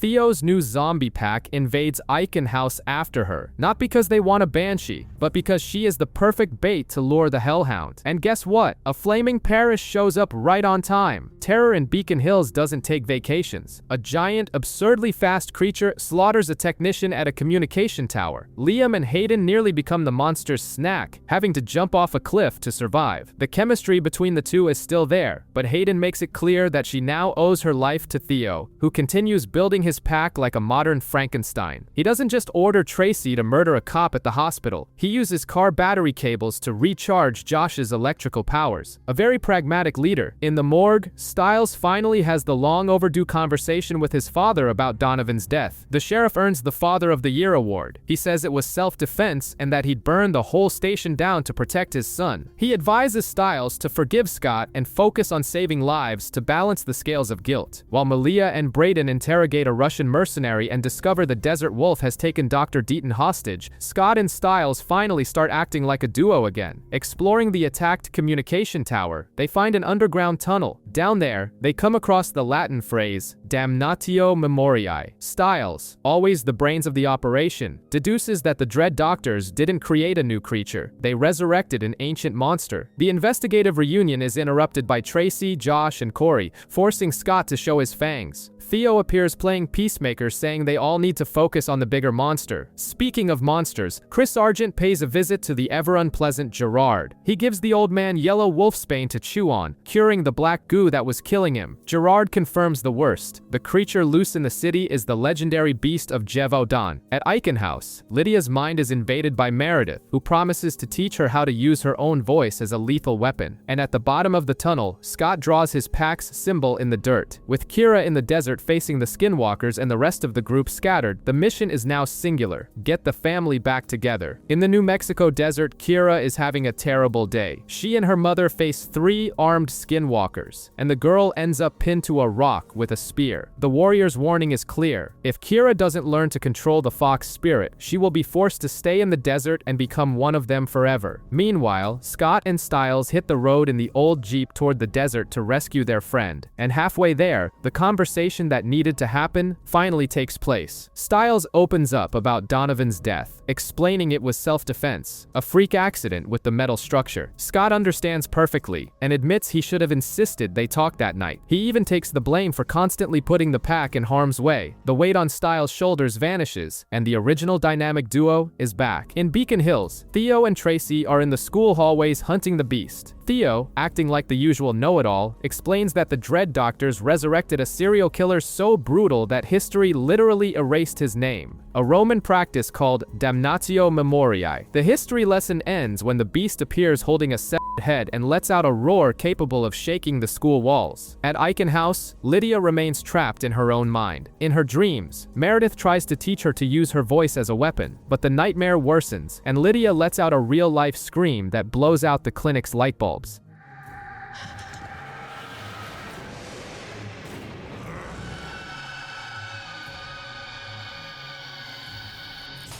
In the desert, Kira faces her final test against an Oni in the darkness. She destroys it, but the Skinwalkers warn her that she failed. It was the fox spirit that fought, not the girl. As the warriors advance to capture her for good, Scott and Styles arrive, the Jeep skidding through the sand. Noshiko covers the escape with her sword. Kira jumps into the car and they floor it, saved by the bell. Back at Scott's house, the pack gets updated and discovers Theo's next plan. He's after a blind alpha. Scott figures it out instantly. Deucalion is back in the game. The tunnels of Beacon Hills have become the center of attention. Gerard and Chris Argent investigate the beast's marks, and the Patriarch drops the history lesson of the day. The only thing that ever stopped the monster in the past was the Maid of Gévaudan armed with a spear. Shortly after, Chris finds a grate in the floor hiding a macabre pile of 23 bodies left by the Dread Doctors. The corpses end up at the morgue, and the Argents decide to use brute force tactics to confirm a suspicion about Parrish. Gerard simply lights a blowtorch and aims the flame directly at the officer's face. The insane test works. Parrish's eyes glow orange and his fangs pop out. It's confirmed. He's the Hellhound, a guardian of supernatural places and totally fireproof. Meanwhile, Theo does what he does best: betray whoever is nearby. He pretends to help Malia find Deaton, using bizarre goggles with spikes that pierce the girl's face, forcing her to track the vet. When they arrive at the abandoned military base where Deaton is tied up, Theo knocks Braden out, shoots Malia in the stomach, and allies himself with the Desert Wolf. The Mother of the Year reveals she intends to murder Malia on the full moon to reclaim the portion of her powers stolen during childbirth. At Eichen House, Lydia finally snaps out of her trance. Guided by Meredith in her mind, she understands she needs to focus her voice like a bullet, not a bomb. When a nurse tries to inject her with a sedative, Lydia wakes up, lets out a sonic scream that sends the guy flying, and escapes her cell. She even uses the combat moves she learned from Parrish to knock out guards in the hallway. The Banshee is tired of being the damsel in distress. Malia's fight with her mother at the military base is brutal, but it's interrupted in the most chaotic way possible. The beast smashes through the concrete wall. Malia chooses to save Deaton instead of finishing the fight with her mother, cutting his ties and fleeing. In the doctor's lair, Theo displays his newly captured prize. Deucalion is hooked up to the serum and agrees to help the Chimeras in exchange for one thing: ripping out Scott's eyes. But the true alpha is busy. In his living room with the blueprints of Eichen House spread across the table, Scott, Styles, Kira, Kira, Malia, and Liam are finally back together. The mission now is to break into the asylum and rescue Lydia. The Beacon Hills police finally catch a scent, but it's definitely not your average perp. A fleet of cruisers pursues the beast through the dark streets, with Scott and Stiles hot on their heels in the Jeep.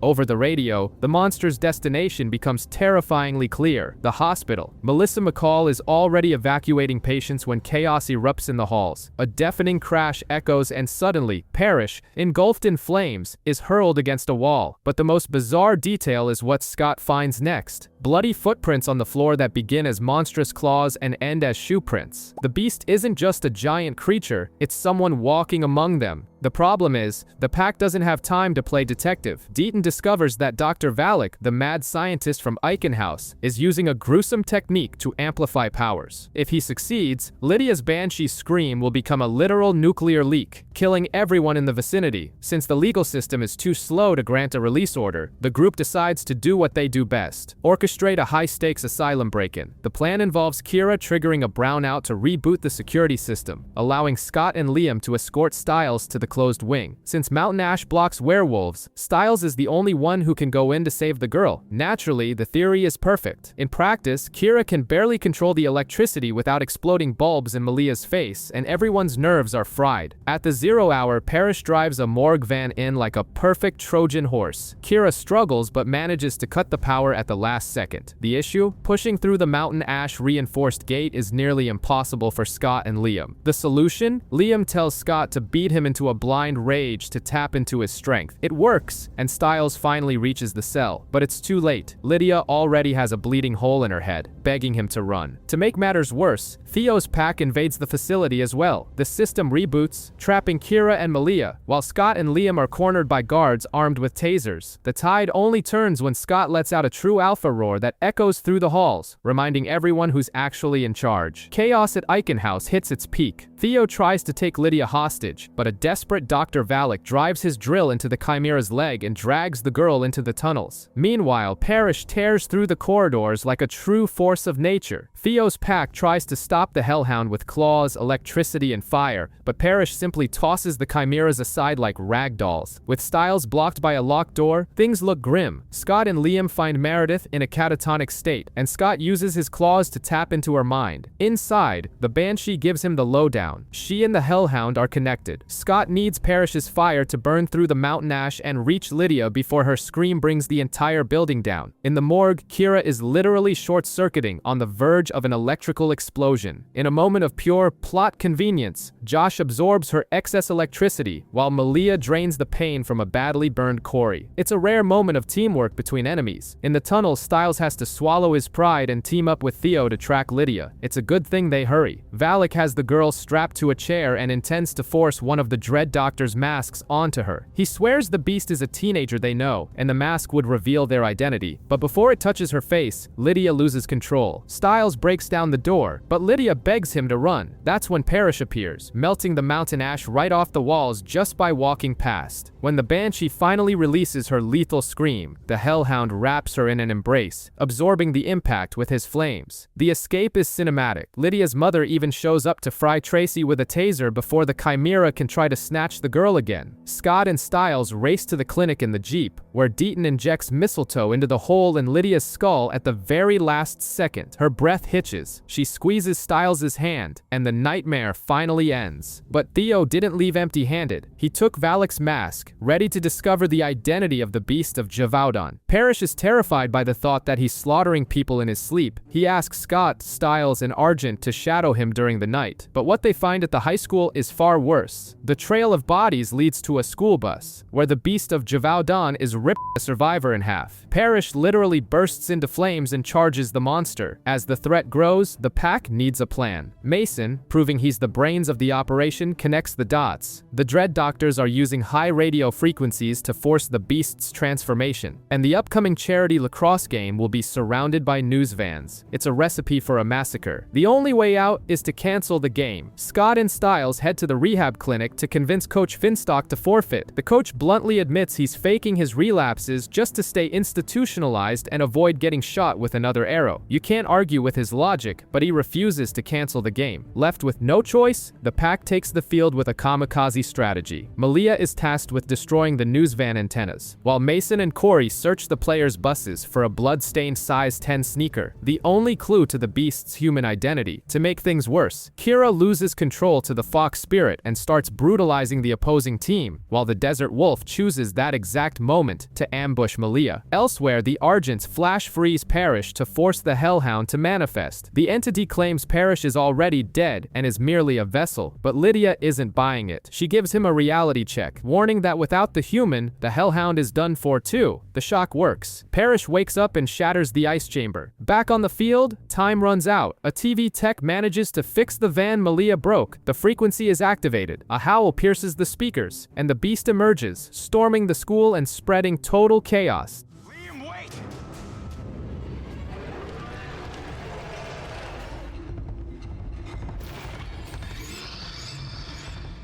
The narrative flashes back to 18th century France through a story Gerard tells Lydia and Parrish. We meet Marie-Jeanne Vallée, a relentless hunter who is essentially the period-accurate French version of Alison Argent. Her target, the original beast of Gévaudan. The hunt turns into a nightmare when she discovers the monster is her own brother, Sebastian. His origin story? He became a demonic werewolf by drinking rainwater out of a wolf's paw print while fleeing British soldiers. Apparently, drinking dirty water from the ground is how this whole curse started. Marie-Jeanne allies herself with a man named Henri, and together they forge a spear tipped with wolfsbane, mountain ash, and her own blood. When she finally impales her brother, she ensures his punishment is eternal. Sebastian's name is erased from history. Gerard then drops the bombshell. Marie-Jeanne married Henri. She was the first hunter of the lineage. The current danger is that if the modern beast remembers Sebastian's name, the teenager serving as the host will cease to exist. In the present, the school has become a war zone. The beast is tearing through the halls, and Scott does what Scott always does, throws himself in front of a monster twice his size to protect the students. He takes a brutal beating in the library but holds the line until Liam, Brayden, and Malia arrive armed to the teeth. Realizing it's outnumbered, the beast leaps through a window and flees. Despite the beating, Scott managed to catch the creature's scent. He and Liam track it to the parking lot, stopping at a specific car. When they pop the trunk, they find it, the size 10 sneaker with a blood-stained sole. The revelation hits hard because the car belongs to Mason. The boy himself appears in the lot, completely confused.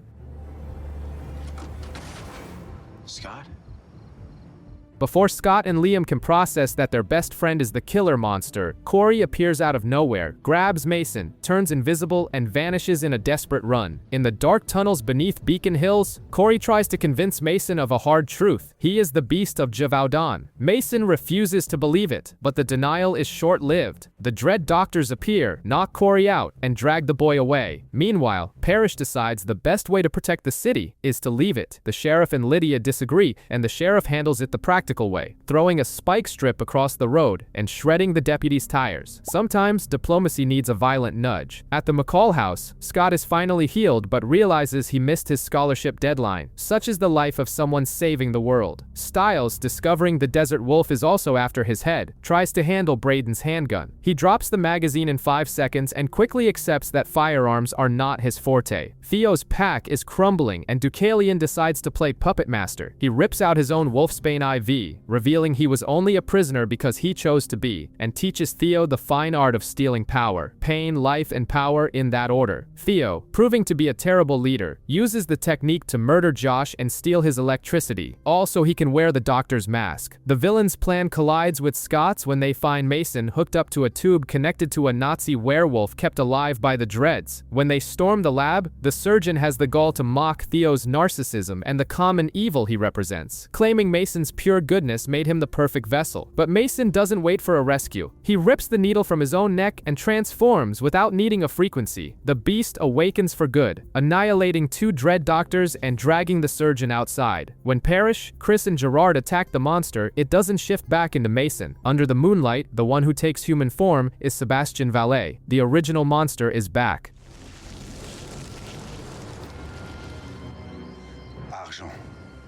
With Sebastian loose, Gerard and Chris set out on the hunt, armed with the surgeon's cane, which is actually the historical spear that killed the beast in the 18th century. Theo continues his brilliant strategy of wiping out his own pack. He kisses Tracy only to kill her and steal her power. Deucalion watches it all, likely laughing internally. At the morgue, Deaton brings a theory that could save the day. Because of the DNA from a twin brother Mason absorbed in the womb, the boy's essence should still be alive inside Sebastian. The key to bringing him back? Lydia needs to scream his name. The problem is, Sebastian invades the police station, ignores the sheriff's bullets, and slashes the Banshee's throat. At Scott's house, the Desert Wolf finally corners Malia and Brayden. Styles arrives just in time to play the hero, which in practice means he is immediately hurled through a glass table, but the distraction works. Malia uses special talents to drain her mother's power, while Brayden knocks the villain out for good. In the tunnels, the betrayal fest reaches its climax. Theo tries to steal Sebastian's power and fails miserably. Deucalion then reveals he was never blind and lied about the item Theo needed to absorb the monster's energy. Before Theo can process the double cross, Deucalion snaps his neck.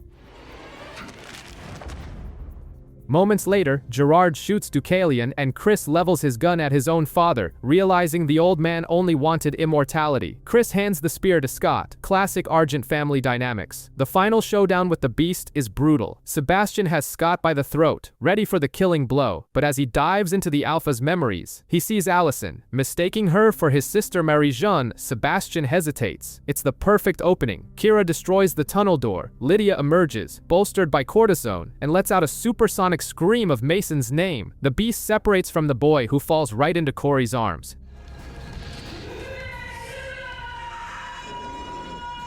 Parrish restrains the monster's shadow, and Scott hurls the spear, destroying the creature forever. As for Theo, the sister he left for dead crawls out of a hole in the floor and drags him screaming into the underworld. A poetic end. As the dust settles, Kira leaves with the Skinwalkers to pay her debt. Scott turns Hayden into a beta to save her life, and peace seems to return to the high school library. But in the shadows of the destroyed lab, a glass tube is shattered and wet footprints mark the floor. The Nazi werewolf has escaped, because peace in Beacon Hills always has an expiration date. A flat tire in the middle of nowhere is the perfect setup for a horror movie, but for Liam and Hayden, it's just an excuse for a date, and when tools are lacking, supernatural perks come in handy. Hayden simply lifts the SUV with her bare hands. The romantic vibe under the northern lights is cut short when a ghost car rolls up to them. No windshield, no door, and a terrified boy in the back seat begging not to be taken. Elsewhere, Scott and Styles have just stopped a stolen helium van. Scott is having a protagonist midlife crisis, thinking Beacon Hills doesn't need them anymore. Ironically, the phone rings immediately. The sheriff needs the pack. At the station, Scott sinks his claws into the boy's neck to access his memories. The scene is brutal. A man on horseback fires an energy weapon, snatching the boy's parents from the car and erasing them from the world.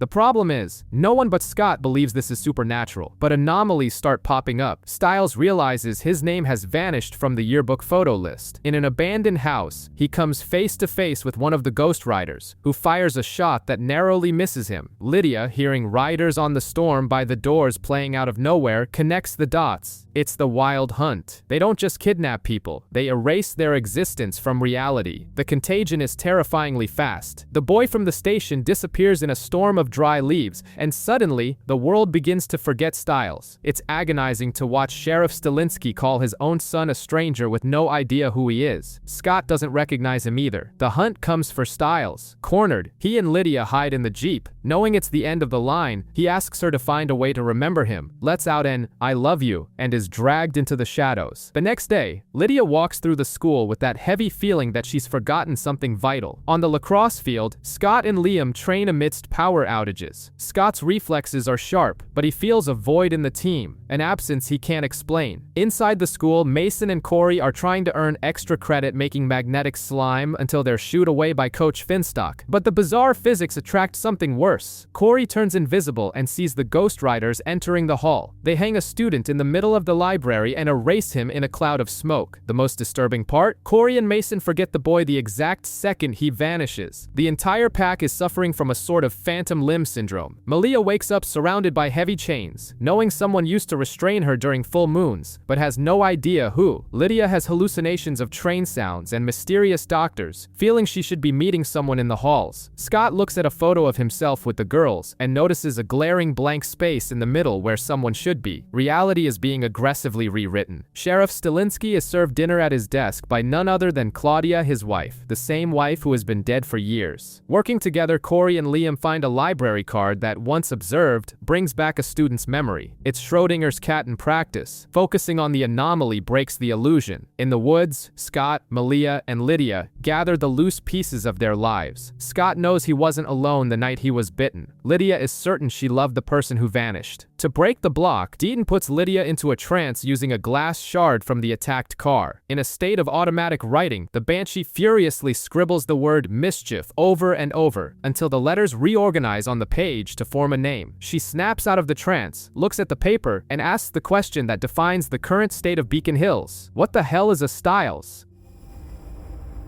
What the hell is a Styles?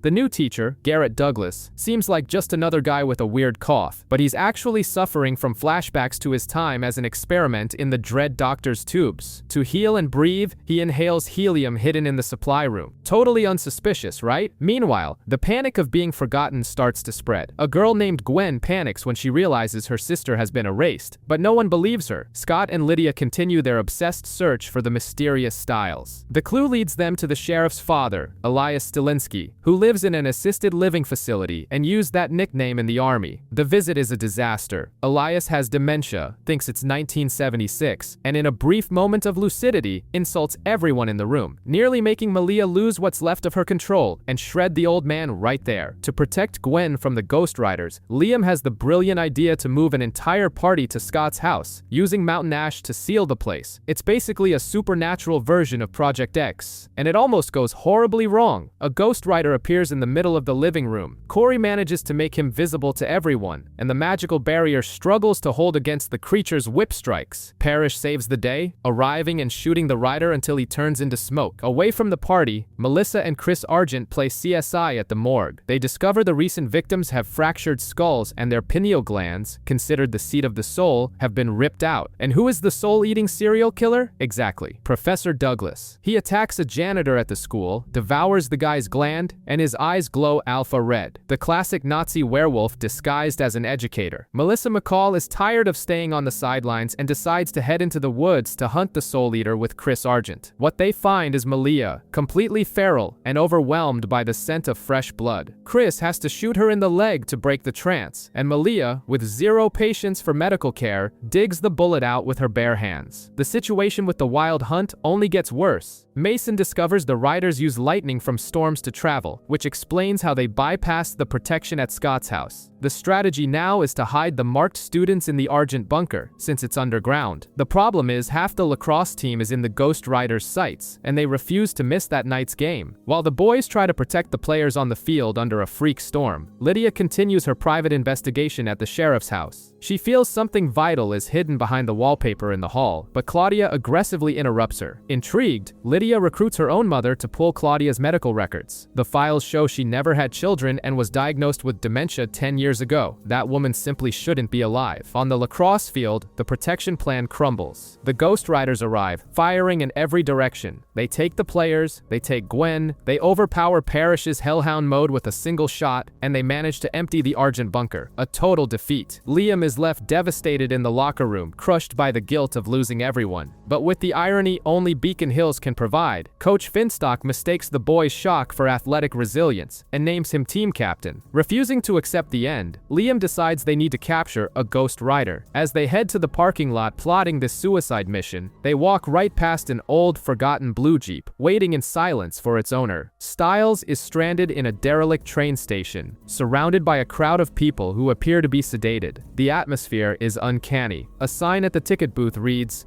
"Back in 5 minutes," but the thick layer of dust on the counter reveals that the clerk has been gone for decades. Suddenly, Suddenly, the wind howls through the tunnel as the Ghost Riders storm the station on horseback, dropping off another victim. Amidst the chaos, someone pulls Styles behind a pillar. It's none other than Peter Hale. The problem is, Peter is acting as if he simply took a cab there and has already forgotten about the Riders. Styles has to jog his memory, the power outage at Icon House, the escape, and their ill-fated encounter with the Wild Hunt. Despite the realization, Peter delivers a cold dose of reality. They are doomed to ride within this storm forever. To prove his point, a random bystander tries to jump onto a rider's horse to escape, only to be incinerated in the blink of an eye. In the real world, Styles' Jeep is about to be towed from the high school parking lot. Lydia, Scott, and Malia manage to pay the fee and save the vehicle. Curiously, the police scanner inside begins emitting a high-pitched frequency. Back at the station, Styles finds a radio room and attempts to make contact. Peter finds the idea ridiculous, but as he looks at the arrival board, the gravity of the situation hits him. Beacon Hills isn't the final destination. It's the next stop. Everyone they know is about to be taken. In a rare display of paternal instinct, Peter decides to risk his own skin for Malia. He hijacks a horse and manages to breach the portal. He is spat back out into the Beacon Hills Preserve, severely burned, but alive.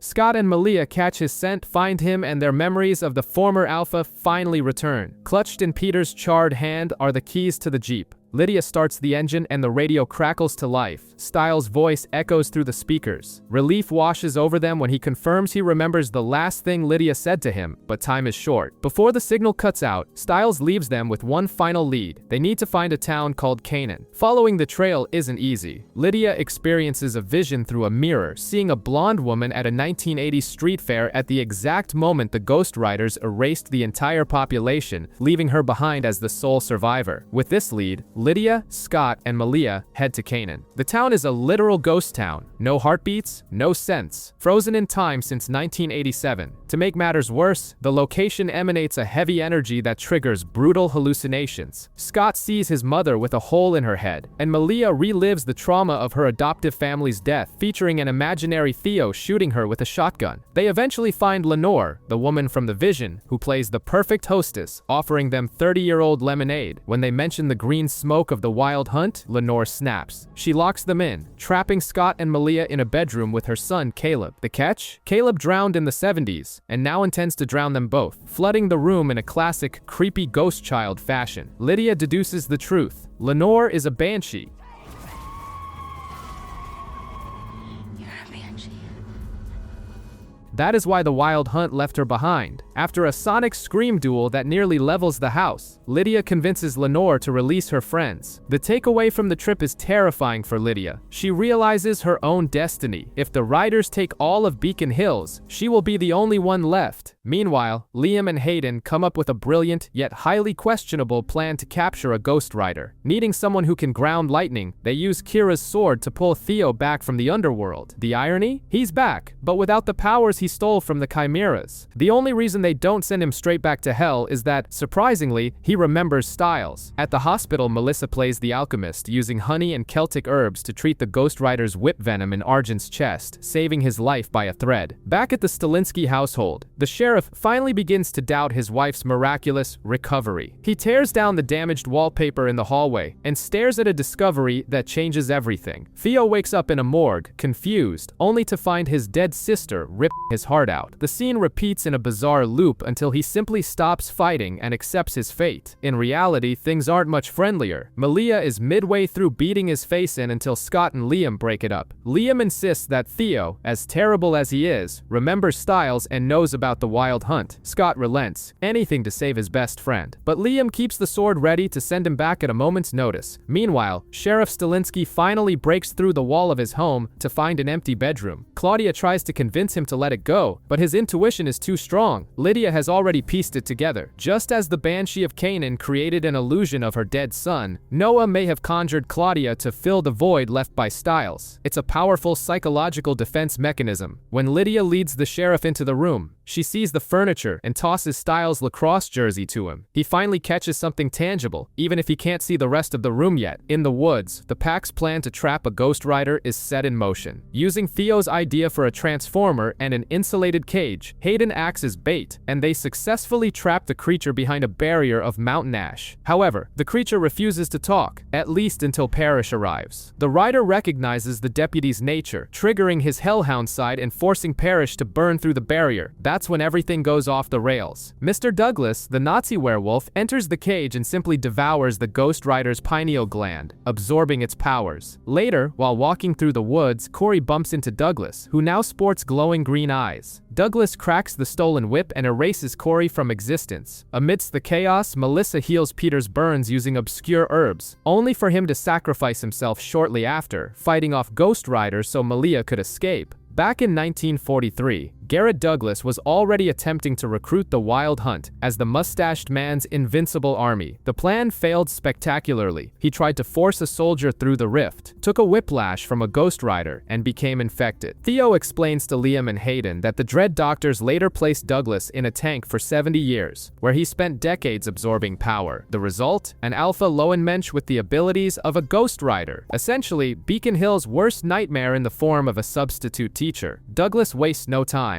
Aiming to build his own army, he erases Chris Argent and Melissa from reality with a flick of his whip and wakes Parrish from a coma, now under his command. The pack is crumbling. A Ghost Rider invades the station, taking Mason and cornering Hayden, who allows herself to be taken so Liam can escape and warn the others. Scott, Malia, and Lydia find an underground rift, but Douglas and a brainwashed Parrish get there first. The Hellhound opens the passage. Douglas enters, and the rift slams shut in Scott's face.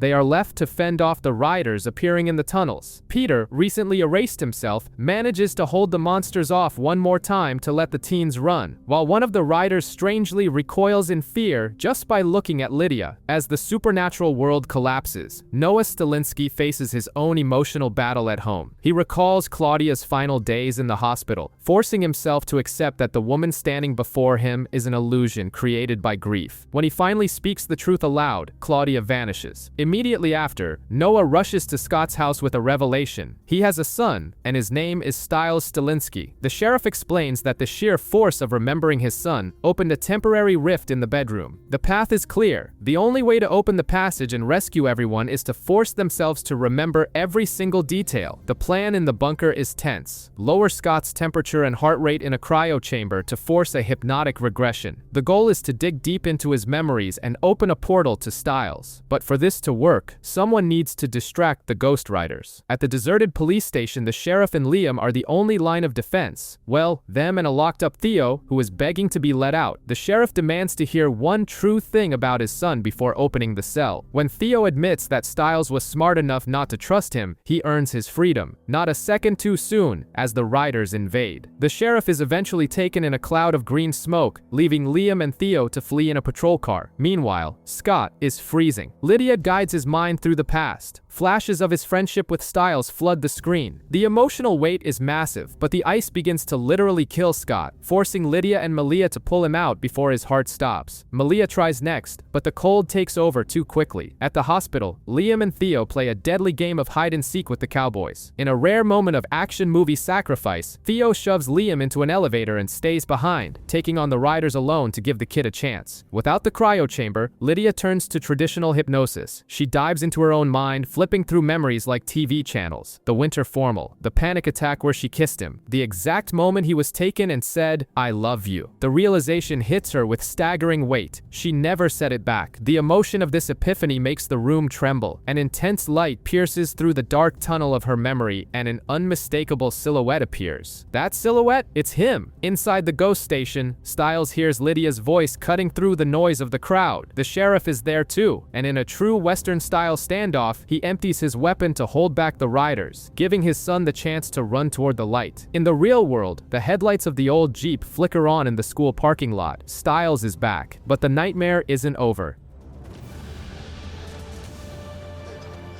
train tracks begin to manifest in the hallways of the hospital and the school. Garrett Douglas is merging the wild hunt with reality to create his own supernatural army, using Corey's powers as a battery. To make matters worse, he pits a mind-controlled Parrish against Scott and Liam. Just as they are cornered, Styles appears and breaks a baseball bat over Douglas's head. The pack's reunion is pure chaos, but the urgency is paramount. They freeze Parrish with liquid nitrogen and rush to stop the Phantom train. The madness reaches its peak. Liam jumps onto the back of a ghost horse to enter the hunt's dimension and rescue Corey, who is painfully tethered to the station's cables. Outside, war erupts. Malia and Peter brawl with riders in the library, while Lydia and the sheriff face an illusion with Claudia's face, taking the creature down with a banshee scream and a well-placed shot. In the woods, Scott faces off against Douglas. The Nazi werewolf thinks he has the upper hand, but he forgets the cardinal rule of Beacon Hills. Scott is never a lone wolf. The pack arrives for the fight. In the heat of the battle, Malia tosses an enemy whip to Scott, who uses it to pull the track lever, diverting the train just in time.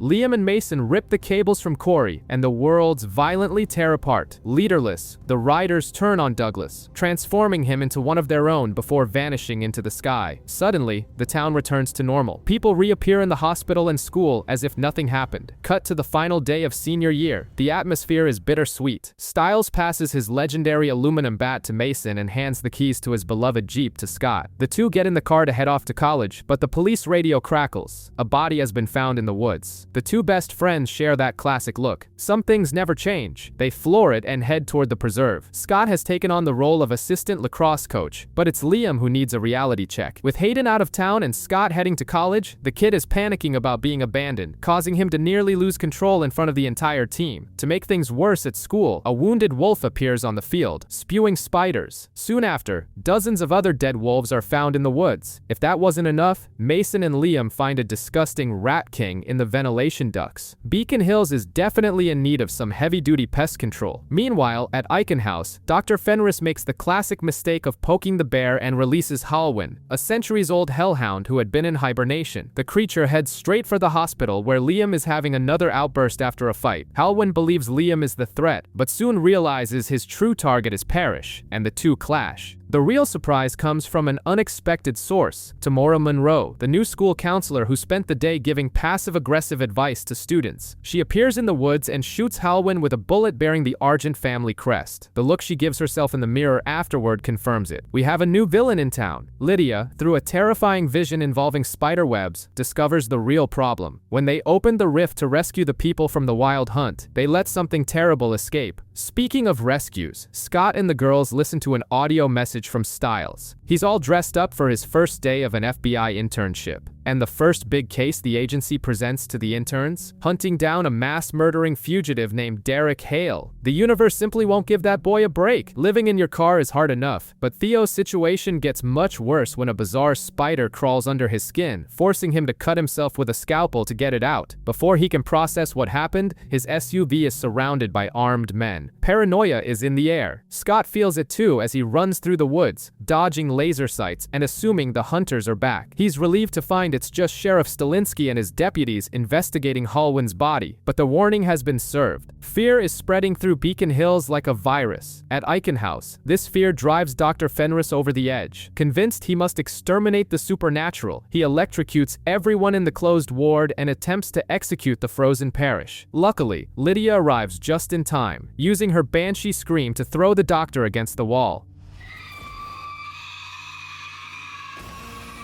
At school, Brett tries to help Liam focus on lacrosse by provoking him to see if he can control his anger. The problem is, Counselor Monroe is watching from the sidelines. She sabotages Brett with a lacrosse ball coated in wolfsbane and tries to kill him then and there. Brett manages to claw her neck and escape, proving that hunting werewolves requires a bit more practice than she thought. Trying to figure out who is arming these people, Scott and Malia find Chris Argent in the middle of a black market arms deal. They track the silver bullet that hit Halwyn, and Scott Scott realizes the truth. The entity that escaped the wild hunt is amplifying the fear of ordinary people, and frightened people do unthinkable things, like Aaron, who swallows a swarm of spiders and then acts as if nothing happened. In the woods, Monroe continues her pursuit of Brett. When the werewolf finally pounces on her, an arrow brings him down. Stepping out of the shadows, like the cockroach that refuses to die, is Gerard Argent. He loves what he sees and is ready to mentor this new bloody crusade. Brett has an arrow in his chest and is running through the woods, hunted by Tamora Monroe and Gerard Argent. He's a beast. He leans against a tree, pushes the arrow through his own back, and rips it out behind him. Gerard and Monroe discuss hunting tactics as if they were on a bizarre safari, with the old man quoting Sun Tzu. Fear begins to infect Beacon Hills. Mason experiences vivid hallucinations of a faceless, skinned corpse. Melissa tries to take a sample from the body in the morgue, but the panic it radiates is so irrational that she has to call Chris Argent. The two of them break into a cold sweat, terrified just being near it. When they finally manage to cut a piece away, they discover the tissue has no DNA. It is pure nightmare fuel. There's a moment of romantic tension between them afterward, but the terror is more pressing. Meanwhile, Nolan, in the height of a Crucible-style paranoia, decides to expose Corey by stabbing a pen through his hand in the library. The wound heals instantly. Nolan screams for everyone to look, and the seeds of collective hysteria are sown. Meanwhile, Scott, Malia, Liam, and Laurie try to find Brett. Scott urges caution, but terrified teenagers rarely listen to reason. Liam and Laurie bolt ahead and fall straight into Gerard's trap. They find Brett coughing up black venom, flee through the tunnels, and exit through a manhole directly onto the street. Then, boom. A truck hits Brett and Laurie at full speed. The scene is brutal. Laurie holds her brother's hand, tells him to close his eyes, and they both die right there on the asphalt. Liam, blinded by grief and rage, transforms in front of dozens of bystanders on the sidewalk. That was Gerard's plan all along, to force the monsters into the light and build an army of humans fueled by fear. The situation escalates from teen drama to absolute body horror when Aaron enters the morgue and vomits a swarm of spiders onto the faceless corpse. The insects burrow into the flesh, and the creature simply rises. The dread triggered by this thing is driving the town insane. A girl named Quinn is attacked on the road and thinks she's been saved by a police officer, until the officer draws her weapon and shoots her for no logical reason. Following the disaster in the streets, Liam is huddled in bed, pretending he's come down with pneumonia. Scott tries to motivate the kid using Captain America's morals, convincing him to go to school and face the consequences. However, the high school has become a hunting ground. The lacrosse team strips Liam of his captain's armband, and the bullying quickly escalates into torture. Nolan and Gabe decide to beat Liam in a classroom to force a transformation and prove to everyone that he's a monster. Liam takes a brutal beating. His face becomes a map of bruises, but he takes a deep breath, repeats his mantra, and refuses to give in. Ironically, the day is saved by Coach Finstock, who bursts in screaming and throws the aggressors into the hallway. It's strange seeing the coach as the moral compass of the place, but we'll take it. In the tunnels, Scott attempts diplomacy. He sets up a meeting with Monroe and Gerard to offer a peace treaty. It's here we discover Monroe's motives. She survived an attack by the Beast of Javaudan by hiding under the bodies of her classmates, and she is convinced that Scott's pack doesn't care about the humans killed in their wake. The conversation was already going south, but then the faceless corpse emerges from the darkness, amplifying everyone's fear. The hunters panic and fire blindly. Parrish leaps into the tunnel, eyes flaming, and incinerates the creature, but the damage is done. Monroe warns that she wants no deal. The world belongs to humans. Scott returns home defeated, only to find Quinn, the girl who was shot, bleeding in his kitchen. There's no avoiding it anymore. The war has begun. Over at the hunters' headquarters, the atmosphere is pure torture. Schroeder, a sadistic former employee of Eichenhaus, is enjoying himself by electrocuting Theo and two young werewolves, Jeng and Tierney. However, he forgot who he was dealing with. Theo notices the electricity is melting his plastic zip-tie cuffs. He goads the man into cranking the voltage to the max, and bam, he breaks free. He straps his torturer into the chair, gives him a final shock for good measure, and decides to take the two rookie wolves to Scott. After all, the true alpha has a gift for adopting the lost, but the plan hits a massive roadblock when Sheriff Stilinski arrests the three of them for murder and locks them in the station. That's when the situation spirals completely out of control. Tamora Monroe appears with an army of hunters armed to the teeth surrounding the building. The tension is palpable, mirroring a siege movie where no one knows who will fire first. first. Inside, the fear doesn't just come from the guns pointed at the windows. Something supernatural is affecting everyone. Deaton travels to the depths of Aiken House and discovers they are dealing with the Anuki-Te, a two-faced creature that feeds on fear and turns neighbors into enemies. The practical effect is already taking hold. Paranoia grips the station. Nolan tries to poison the prisoners with wolfsbane, and pure terror drives two deputies to take their own lives right then and there. Attempting to prevent a massacre, Scott and the sheriff use the bodies of the deceased officers in body bags to pretend Jiang and Tierney didn't survive the night. Scott's father, Agent McCall, arrives just in time to de-escalate the situation and broker a deal. The entire pack must leave Beacon Hills. The convoy rolls out of town and it looks like the hunters have won. Even worse, the transport carrying Jiang and Tierney to safety turns out to be a trap, and the two are brutally executed on the road. But if Monroe thinks she's won the war, she's dead wrong. Scott's departure was just theater. The pack reunites in secret at the animal clinic. The plan isn't to run, it's to fight back. The fear in Beacon Hills has reached such an absurd level that students are literally performing makeshift blood tests on each other with scalpels to hunt for monsters. Amidst this paranoia, Aaron corners a boy named Edgar, forces a bizarre parasite into his body, and shortly after, Edgar dies choking as thousands of spiders pour out of his face. A classic scene you definitely don't want to see while eating. Meanwhile, the pack sets up a dual operation. Mason, Theo, and Liam act as bait, heading to an abandoned zoo to lure out the hunters. The strategy partially works. Nolan follows the group and calls Monroe's hunters. The problem is that the zoo cages, combined with the Anuki-Te's influence, cause Liam to lose total control. He nearly beats Nolan to death, and it's none other than Theo who has to intervene and knock Liam out to prevent a tragedy. Yes, Theo being the group's moral compass. We've reached that point. On the other side of town, Scott, Malia, Lydia, and Chris Argent break into Gerard's warehouse, hoping to destroy his arsenal, but the place is completely empty. Even worse, Scott and Malia end up locked in a vault with laser motion sensors that would make Tom Cruise sweat. A miscalculation by Malia triggers the fire suppression system, which sucks all the oxygen out of the room. They begin to suffocate, but Lydia steps up, unleashing a massive banshee scream that blows the steel door off its hinges, saving them both. Inside, they find a chilling world map marking nemetons across several continents. Gerard doesn't just want to purge Beacon Hills. He wants global supernatural genocide. At least the near suffocation leads to something good. Scott and Malia finally give in to the mounting tension and kiss. The calm, however, lasts all of 2 seconds. The pack gathers at Scott's house, and Agent McCall warns them that Gerard distributed the warehouse weapons to the townspeople for free. Before anyone can process the gravity of the situation, arrows explode through the windows and the house is sprayed with gunfire from all sides. The shootout is heavy, and as the dust settles, a pool of blood begins to spread across the floor. In London, Ethan is in his apartment, frustrated because his boyfriend is late for their anniversary dinner. That boyfriend? Jackson, who comes flying through the door thrown by two hunters. A hunter fires a wolfsbane dart into Ethan's chest, but she makes a rookie mistake. She uses standard wolfsbane on Jackson. Ethan gives that "you're in trouble now" smile and warns her that Jackson isn't just a werewolf, he's part Kenema. Jackson wipes the floor with them, destroying half the decor in the process, and of course secures his anniversary kiss. Meanwhile, back in Beacon Hills, it's a matter of pure survival. Scott waits at the hospital, listening to his mother's heartbeat during surgery. The good news is that Melissa, Stiles' father, Mason, and Lydia will survive the shooting. The bad news for the hunters is that Scott's patience has run out. He tells Malia that he's done backing down. They are going to war against Gerard, and they need an army. But recruiting isn't easy. They seek out Deucalion, who now lives in a luxury condo and has embraced pacifism. Malia even attacks the former alpha to prove a point, but the man dodges every strike without breaking a sweat using a soft martial art. The only help he offers is a piece of advice: lower your standards for allies. So the target becomes Peter Hale at Aiken House. Peter gives a demonstration of how the hunters are firing out of pure, blind hatred and refuses to join the suicide mission. At the station, the sheriff tries to warn Monroe that Gerard will eventually discard her, but Monroe has flipped the script. She convinces the deputies to turn their backs on the sheriff and takes absolute control of the precinct. At the school, Liam is nearly crushing Gabe's face into a mirror to find out who attacked Scott's house. Theo has to be the voice of reason and tell him to stop, which shows just how bizarre things have become. Gabe eventually cracks, revealing there are other bodies hidden in a freezer. At the same time, a frozen vision leads Lydia into the woods, where Scott and Malia find the remains of the primal pack, eyeless corpses and a flayed body. Piecing it together with what Liam and Theo found at school, they realize Aaron is one of the two halves of the Anuki-Te. Back to Jackson and Ethan. The two arrive at the school looking for Scott but run straight into Monroe. They end up bound and being tortured with electricity, but Jackson, true to form, mocks her relentlessly. The mystery of a cell phone recording found in the woods leads Scott, Liam, Mason, and Theo straight to the biology teacher, Mistress Finch. Scott tells Liam to try and expose her supernatural side in the middle of class. The kid tries everything, from high-frequency sounds to wiping the chalkboard with wolfsbane, but the woman doesn't even flinch. It's only when they play the recording that the facade crumbles, and she discovers her entire pack was slaughtered. Meanwhile, Lydia and Malia improvise at the hospital. They place Halwyn's body in the MRI machine to rip the bullet out of his brain using magnetic force. The lethal catch is that the bullet is silver-capped, and the Hellhound's healing heat will melt the metal, poisoning him from the inside. With no other choice, they turn the machine on anyway. The bullet is violently extracted and Halwyn wakes up just long enough to give a final warning. If the two halves of the Anunnaki merge, no one can look at the creature or they'll turn to stone instantly. With that, he dies for good. The worst part is that the fusion is already happening. In the tunnels, Aaron attacks Theo and Mason. The dynamic is bizarre. Every blow Theo lands on Aaron is reflected as an immediate wound on the body of Quinn, Mistress Finch's daughter, who is wandering the school. Completely possessed by the entity, Quinn even attacks her own mother without mercy. The two hosts finally cross paths in the library. Liam tries to intervene but is tossed aside. Quinn and Aaron lock in a brutal struggle until he snaps the girl's neck. A horde of spiders crawls from one mouth to the other, bones crack, the body contorts, and the creature takes its true form, a skeleton with exposed muscle and purple energy swirling in its eyes.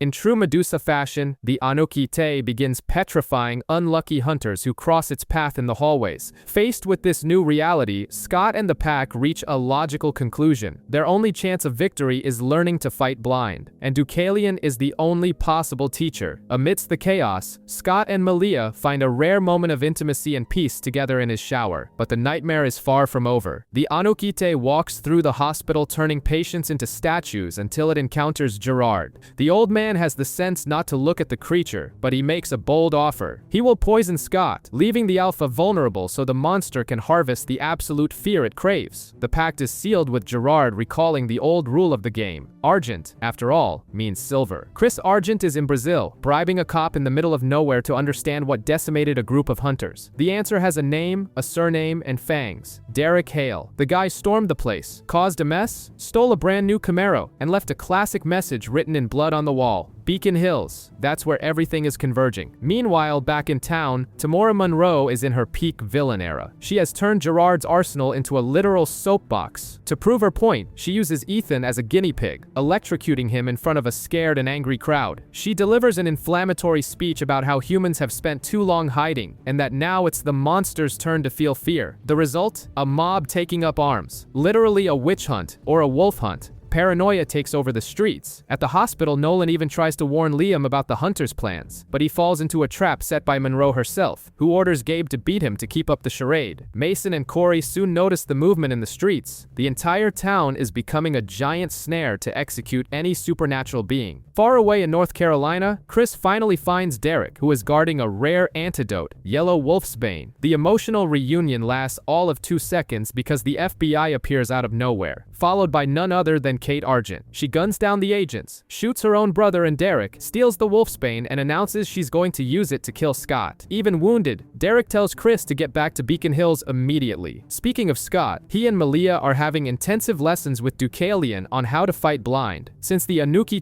turns anyone who looks at it into stone, they must rely on hearing and body heat. It's essentially Daredevil-style training, full of strikes in the dark, but the preparation time runs out fast. Lydia and Peter arrive with a warning that Monroe's army is on the way, and sure enough, a hail of bullets hits the shipping containers, knocking Deucalion to the ground as Monroe advances, gun in hand. The ambush against the pack looks like the end of the line, until a familiar jeep plows into the lead shooter and Derek Hale leaps into the fray, tearing through the hunters. It's the triumphant return we've been waiting for, but it comes at a bitter price. Deucalion succumbs to his wounds and dies right there. Over the radio, Gerard loves rubbing it in Scott's face that the board is under his control. Scott's father is in custody. Parrish Parrish is locked up in Icon House, and the younger kids are cornered at the hospital. To make matters worse, he has Jackson in chains. What the old man didn't count on was Jackson upgrading his Kenema side. Using his tail to knock out the guard, he breaks free just in time to run into Styles and Lydia storming the arsenal. The reunion is nostalgic, and they quickly rescue Ethan. Scott realizes the only way to stop this civil war isn't by beating the hunters, but by cutting out the root of the fear, the Anuk-Ite. The problem is the creature is already wreaking havoc at the school, taking the form of everyone's greatest weaknesses. Peter is turned to stone. Derek, falling for an illusion of Jennifer Blake, also turns to rock. Even Jackson and Ethan are caught in the spell. In the library, Scott stands face to face with the monster, which plays dirty by assuming the forms of Void Styles and the Nogitsu Ne to break his psyche. Knowing he can't open his eyes, Scott makes a brutal decision. He claws his own eyes out, blinding himself. It's tense and violent, but it works. He dominates the fight until Styles bursts in and throws a cloud of mountain ash at the Anuk-Ite, turning the creature itself into stone. With the primary threat neutralized, the curse breaks and everyone returns to normal. At the hospital, Melissa, Theo, and Liam clear the hallways of hunters. Even Coach Finstock appears out of nowhere at the school to beat down an armed hunter with a lacrosse stick and save Jackson and Ethan, proving he is the true MVP of this series. Monroe cowards away, while Gerard receives a visit from his daughter Kate, who is thirsty for revenge. In the library, Scott is unable to heal his eyes due to a lack of focus, until Malia kisses him, calming his mind and triggering his natural healing. All of this leads us to the future, where Scott tells this exact story to Alec, a young werewolf running from Monroe's new hunters. The message is clear. The war isn't over, but they are no longer alone. The entire pack appears in the parking lot. Styles, Lydia, Derek, Malia, Liam, ready to fight. They walk together into the night, ending the story of Beacon Hills with the certainty that the legend of the true Alpha lives on.